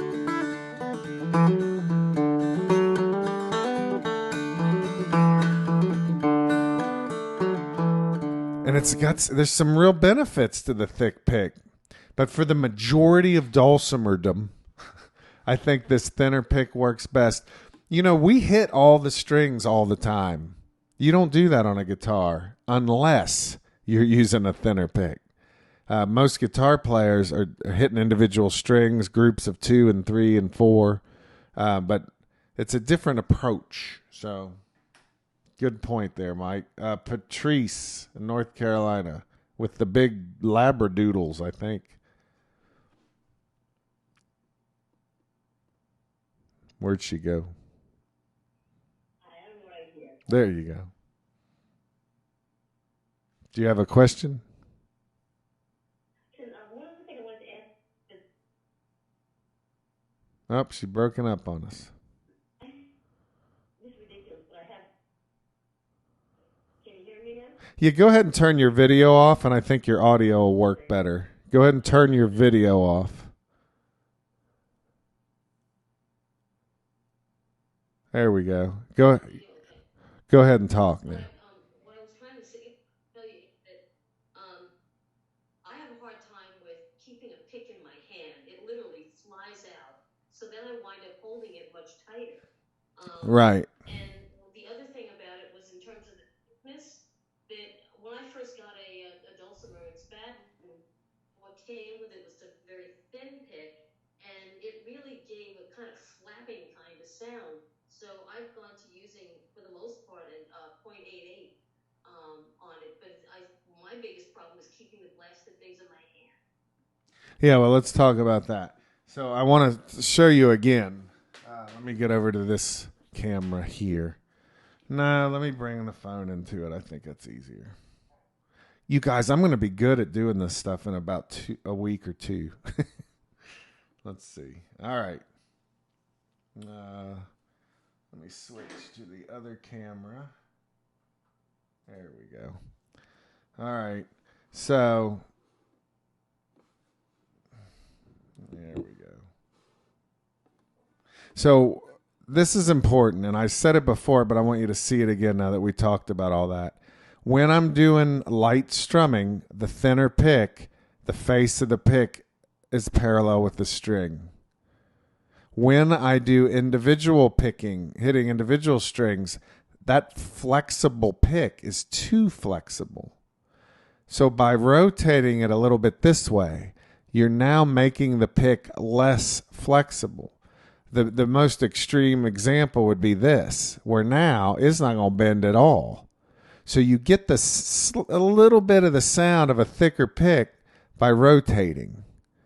Now, why do I go? I mean, really, I wish I didn't have to do that, but I love the sound of the thinner pick for the strumming. You said the thinner pick was a little too flappy. Well, that's because that one that comes with a McSpadden is too thin. But also, I suspect you were holding it with a death grip, which would make it sound a little clickier, a little flappier. So when I'm strumming, look at this. Let me go ahead and mute you there. Let's see. There we go. When I'm strumming, the pick, I'm holding it so loosely that the pick flutters between my fingertips. Now, let me show you what happens. Oh, I can't. As every time it moves between my fingertips, it starts to do this. And it starts to turn, and that's when it falls out. Somehow you have to adjust the angles all over. What do I mean by that? All these angles that are involved must be adjusted. So it's the angle of the instrument, how is it seated? It's the angle of the pick. You know, it's all kinds of angles, and I'm not smart enough to figure all that out, but it is possible to get this string, to get this pick, to not turn around in your fingertips every time you hit the strings. I can't say any more than that. You have to hold on loosely, and you're going to drop it a lot, and you're going to go through an awkward period where your body's trying to make some small adjustments. Good luck, Patrice. You're out there on your own. And I mean, I've tried. When I got a mandolin in August, I kept dropping the pick. And it was doing the same thing we're talking about here. And over time, I was slowly realizing it's getting better. I'm so analytical, but with holding a pick, I just trust my subconscious to get it. And I hate that I don't have a better answer than that. But there you go. All right. So let's look at the timer here. We got one more thing we got to do. We've got another break coming up. Let me get you playing a little more, and then we'll take a break. And then I got one big thing to show you, and then we'll see what else we can get in. Wouldn't hurt for you guys to watch that video I sent you of the other class. You could fast forward through the sections you're interested in, because I think I teach a little different every time. But let's play. Let's make up a melody. We'll start with D. And I'm calling them out early, so don't switch until you hear me switch. Let's do D, 0247. 1, 2, ready, slow. Let's go to an A, 1, 3, 4, 6 and a half.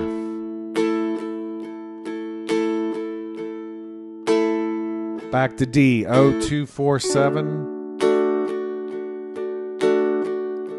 Go to A again, 1, 3, 4, 6 and a half. G, O, 3, 5, 7. D, O, 2, 4, 7.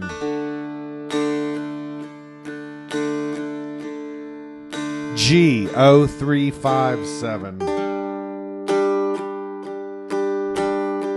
Let's go to an A, 1, 3, 4, 6 and a half. When I see people doing this, I also notice they're not wandering in between those safe notes enough. So remember, don't only use these numbers I'm calling out here. Now, when we get back, I'm going to show you how to put chords with those. And when we get done with today, we should have a decent foundation in the alternating right hand. It's moving whether you're hitting the strings or not. You're going to have a left hand that can play a melody in different locations. You're going to be able to improvise adding those extra filler strums. You're going to be able to make up reasonable, simple melodies that sound good depending on what chord is active. And then after the break, we'll put chords with your melodies. You'll be playing melodies and chords at the same time. And then this really sets us up for the next 3 weeks. It gives us a good foundation. You've got the review video to watch. You've got the handouts. You'll have a video of this and my workshop from yesterday. So if you're crazy like me, you've got all the resources to stay dulcimer crazy. I'll see you after the break. It's a 15-minute break. Go get some air. You're going to need it. Thanks.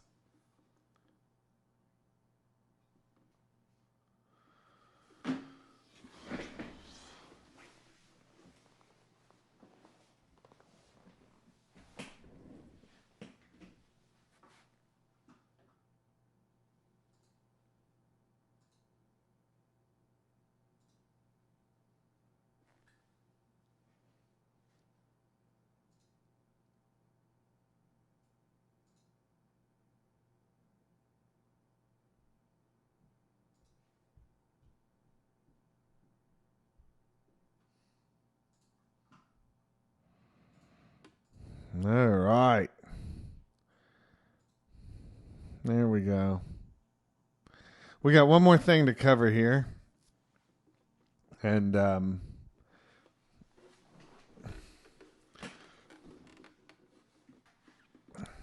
you've got the ability, hopefully now, to make up melodies that match a chord progression.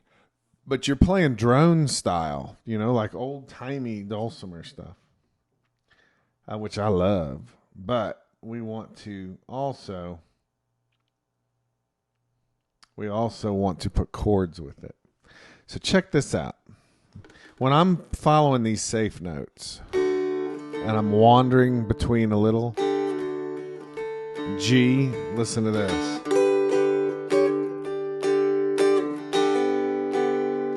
D,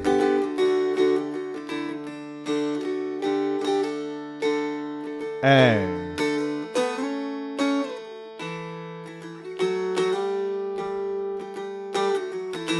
D, G, D, A, D.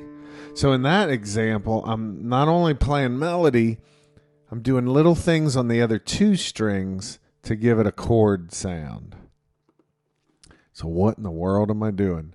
Well, that same page we've been looking at, page 41. If you look down at the bottom, it gives you some of these possibilities. I'm going to just tell them to you because they're not too hard here. Whenever a D major chord is happening, and where is it happening? How do you know it's a D chord?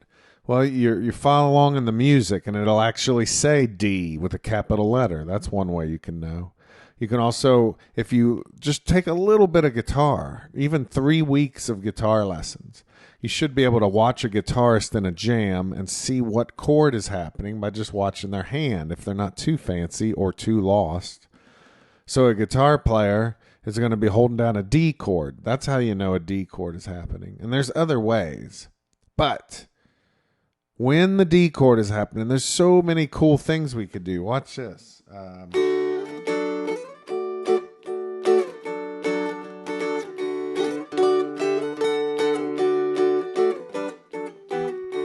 You can do all kinds of fancy stuff, but what's the minimal? What's the least you can do so that you hear a chord and a melody at the same time? In this case, the minimal approach is going to be to leave the bass and the middle string unfretted. Leave them open. Do your melody on the melody string just like you have been. Yeah, I could do things on those other two strings, but we're going for a minimal approach. The next easiest one is A. What do you do when all of a sudden the guitar player's hand goes to an A and the music says we're now on an A chord and the whole band is making the sound of an A chord? Your melody is going to be 1, 3, 4, 6.5. That's what's on the melody string. But what are you going to do on the other two strings? Here's one approach. Leave the middle string open, unfretted. And then on the bass string, watch this. I want you to copy whatever you're doing on the melody string over to the bass with another finger. Let me bring this back. There we go. Oh, it's too big. Too big. It's upsetting, alarming. That's like when you see a bear in your closet. Let's see. There we go. So watch. 1, 3, 4, 6.5 on the melody string, and whatever I do on the melody, I do on the bass with a second finger, and I move them as a unit. 1. Here's the 3s. 4. 6.5s. And if I wander, I move them around together. So listen to just D and A chord. Here's the D chord where the bass and middle are open. A, where the bass and melody match. Back to D, let go of the bass. A, where the bass matches the melody. D, where I let go of the bass. Let's do a little bit of that. So everybody play a 101. And then slide both of those fingers up to a 303, 404, 6.5, oh, 6.5. That always reminds me of Christmas tree, oh, Christmas tree. But we're also going to wander in between these safe notes. So 505, 404, 303, 202, 101, 000, 101. So just listen to this. I'm jamming on an A chord.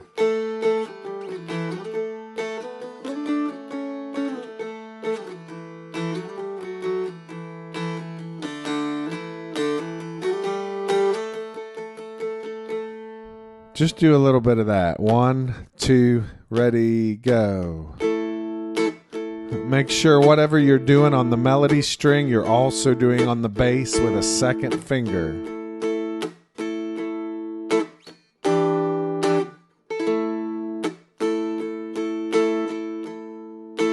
A little faster. About 1825, I left Tennessee very much alive. All right, so when we're making up stuff, when we go back to a D chord, you're going to want to release that bass string. So just do some D stuff. 1, 2, ready, go. A lot of O, 2, 4, 7. Chakadu, cha-ra-pa-pa-pa. Now go to an A where the bass and melody match. Lots of 1, 3, 4, 6 and a half.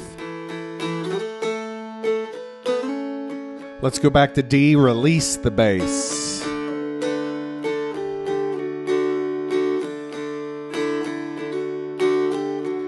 Go to A where the bass matches the melody. 1, 3, 4, 6 and a half. Don't forget to wander. Now release the bass, go back to D. Lots of O, 2, 4, 7. Make sure you wander.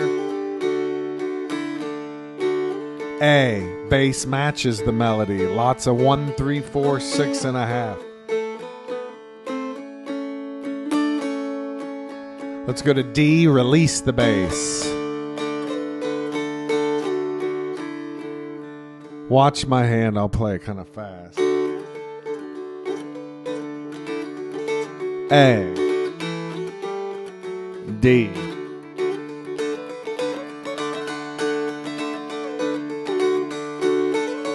A.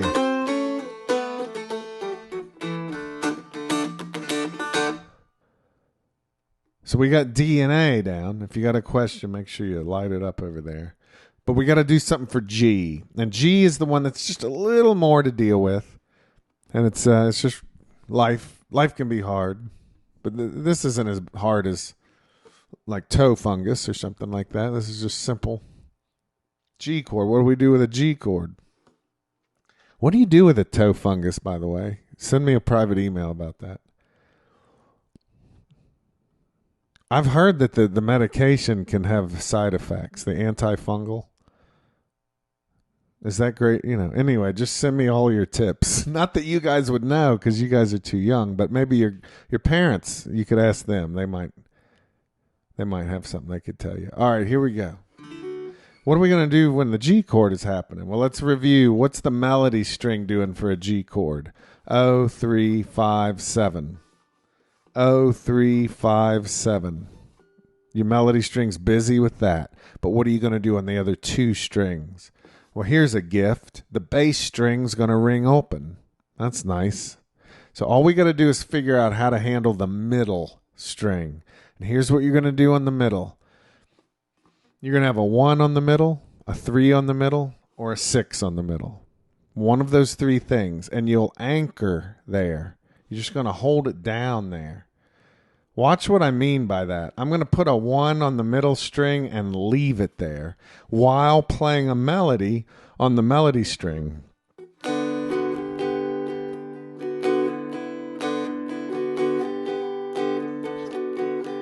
Well, what am I doing on the melody? 0, 3, 5, 7. But notice if you're holding a 1 on the middle, you're not going to be able to get much past 3 or 4. And even if you do, it really doesn't sound all that great, and it's kind of hard on the hand. So 0, 3, 5, 7. That's your melody notes, your safe notes. When you're holding a 1 on the middle, it's going to be a whole lot of 0 and 3 and neighboring notes.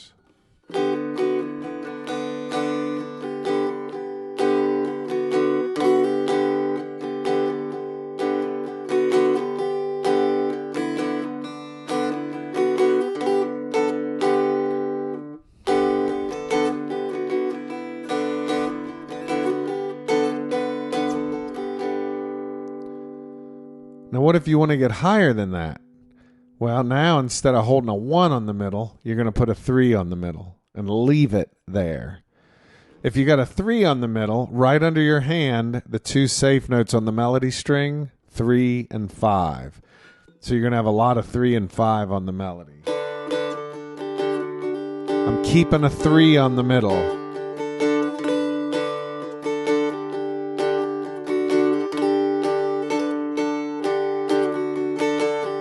What if I want to get higher than that? Well, that's where the 6 on the middle comes into play.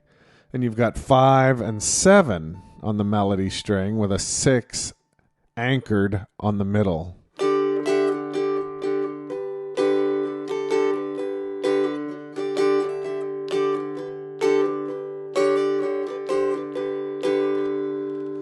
So your hand is going to be anchored in one of 3 places when you're doing a G chord. Either a 1 on the middle, a 3 on the middle, or a 6 on the middle. Watch as I use all 3.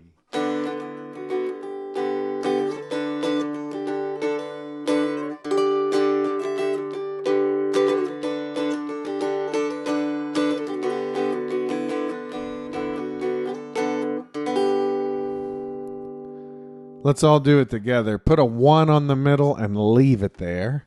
Your melody string is going to be lots of O and 3 and the surrounding notes.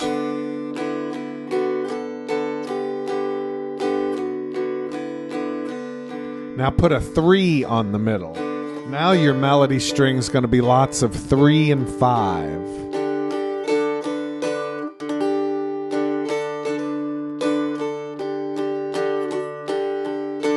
Now put a 6 on the middle. 6. And your melody string is going to be lots of 5 and 7.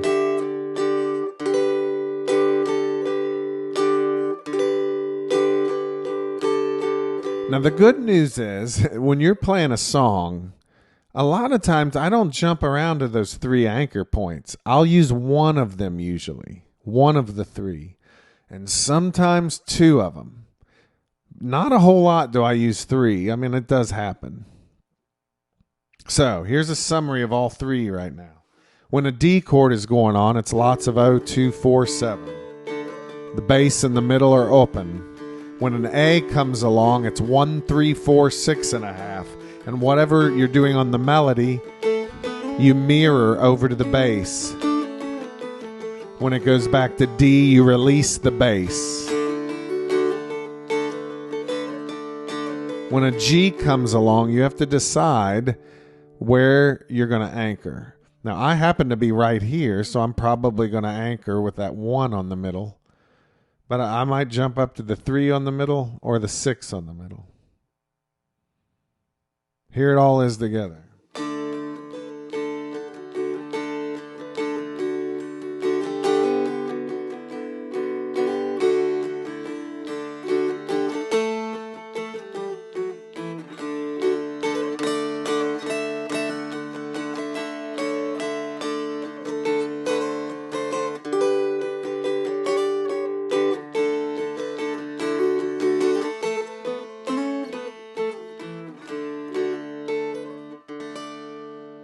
That's a minimal approach to putting chords with melody. And why did I teach you guys to make up stuff? Let's answer that a little bit. One of the reasons is, if you can learn to make up simple melodies and then put chords with those melodies you're making up, you're not going to have a hard time with a lot of the melodies out there. You know, if I start giving you tab, which I am going to do next week, you're going to go, oh, he's just anchoring with that 6 on the middle because that's a G chord. You know, you're going to be able to take in a lot more. I think you're going to be able to read faster. You're going to be able to wing it. When you watch somebody's hands, you'll have more of an idea about what's going on and that kind of stuff. And I had something for Mike. Where'd he go? I'm going to wait. I'll wait till next week. So let's take some questions here. Sorry to bring you back. There he is. I wanted to see if you could hear that thing this week. Let me just do this. Not this week, this day. One moment, please.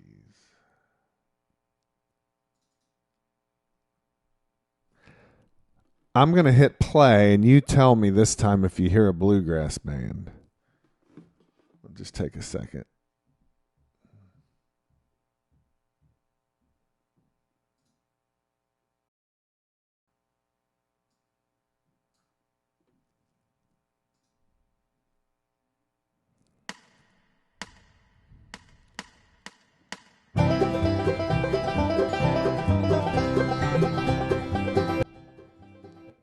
All right, now I'm going to bring it back so I can see what's going on. Now I'm going to look at your head and see if you're nodding yes. Did you hear bluegrass music? Yeah, shake your head yes if you heard it. It was really light. really low. All right, I'll work on that. Next week I'll have it figured out. So, in summary, how many? We had 2 15-minute breaks and 3 5-minute breaks. Is that how it all worked out? I'm not sure. But in all this time, we got the right hand alternating whether you're hitting strings or not, adding in extra strums according to your imagination, not according to memory or the page, not according to patterns. For the left hand, I even talked about reading the hand a little bit. It's good to be able to do that. Playing the melody in different places, that little dulcimer up high. Being able to make up melodies depending on what the chord is and also put chords with it. That's a big deal. So give me some questions. You can ask me. I'll do whatever you want. I'll answer any questions. This is citrus and green tea sparkling water with caffeine and electrolytes. I didn't know it had caffeine in it. I'm surprised they don't put caffeine in children's breakfast cereal. Jay from Indiana. Yeah. What do you define as an intermediate player? It's hard, and let me explain why it's kind of difficult. Slowly sinking. Slowly sinking? Back from the intermediate. Okay. Well, think of this. Let's say you have a violinist with an orchestra, and they're very good. Very good. That's a professional musician. They're above advanced. But they get interested in bluegrass fiddle. Well, for that first few months, for sure, that's a beginner in bluegrass fiddle, even though they're a professional classical violinist. So it's a little hard. There's also some different kind of beginners.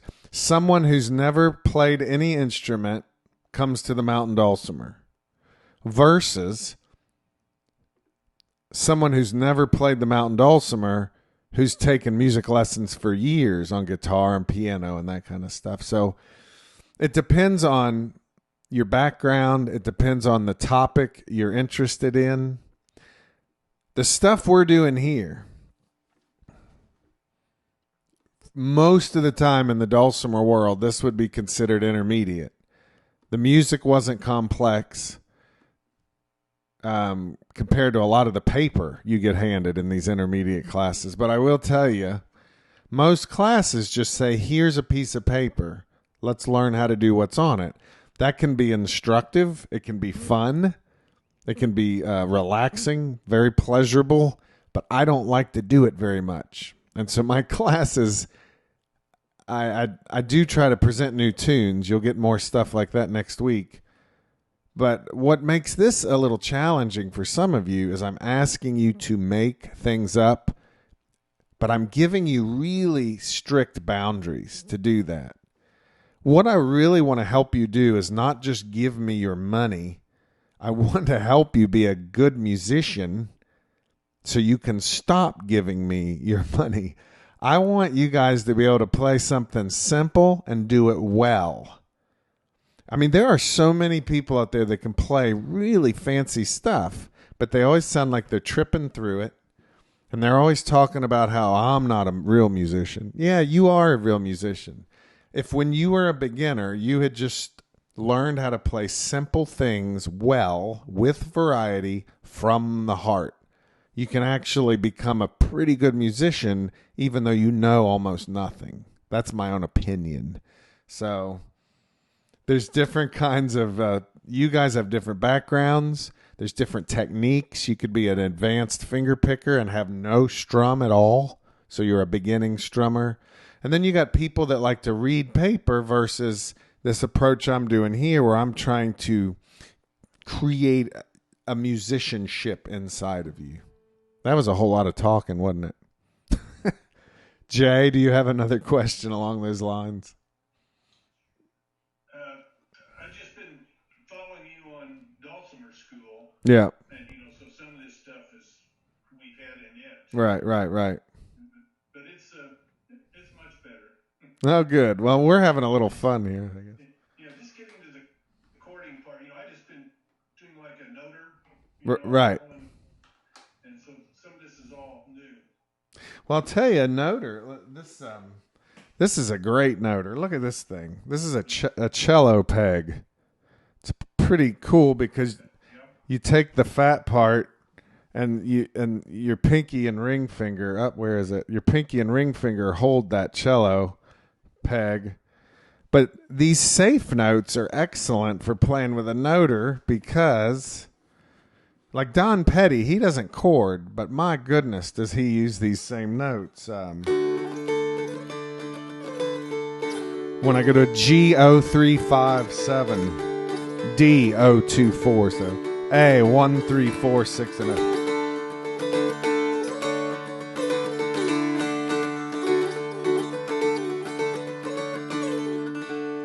These safe notes we're talking about, a good noter player can sit in a jam and see what chord is happening by watching the guitar player, and that can guide you as to what notes are likely to be featured in the tune everyone's playing. We'll cover more of that stuff later. I don't want you guys to think we're just going to do this nerdy stuff all the time. I took yesterday too, but we were doing the chords all the way across. Oh, yeah. Yeah, it's interesting. I end up doing different things in each class, but. All right, Nancy in Wisconsin. Along with what you have taught, I just finished a class with Greg Goodhart, Goodhart.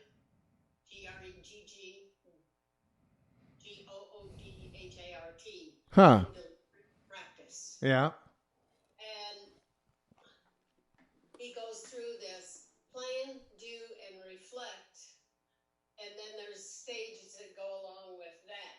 But it's been one of the best things in building a technique that you're having problems with, that you stick with that little spot before you move on and playing it very slowly.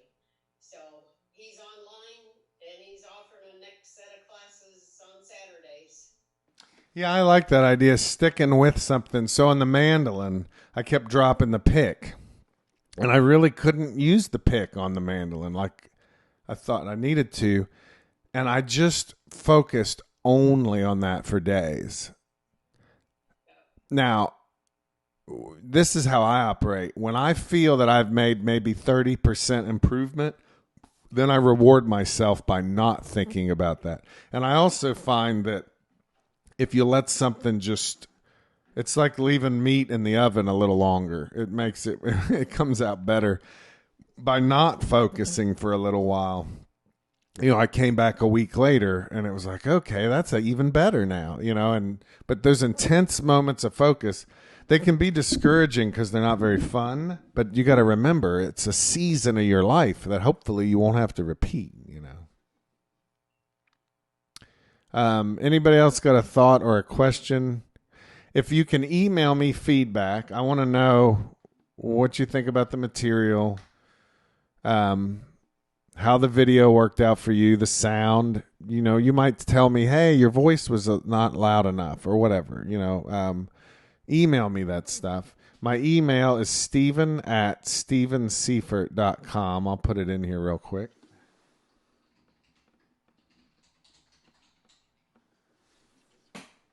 And if you do email me, I always ask you put something nice at the beginning and end, and then put the helpful, critical stuff in the middle.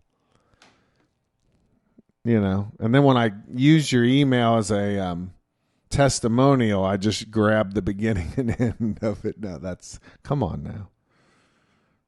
I really like what Karen from Washington did. I suspect she's got a fancy setup, but we're able to see her hands. And then I guess you're watching on a big screen. Otherwise, you couldn't be that far away from it. But she's one of the few people where I could actually see what she was doing. It looks like Sharon in Texas is doing well. She, Texas by the Bay there. And, I might have missed somebody, but. Well, thank you guys for doing this. You're welcome to come to either the Wednesday or Thursday class. The Wednesday class is pretty full, so come back to the Thursday next week. The recording I made of this takes a while. I think yesterday it wasn't for hours, but I did eventually get it emailed out to everybody.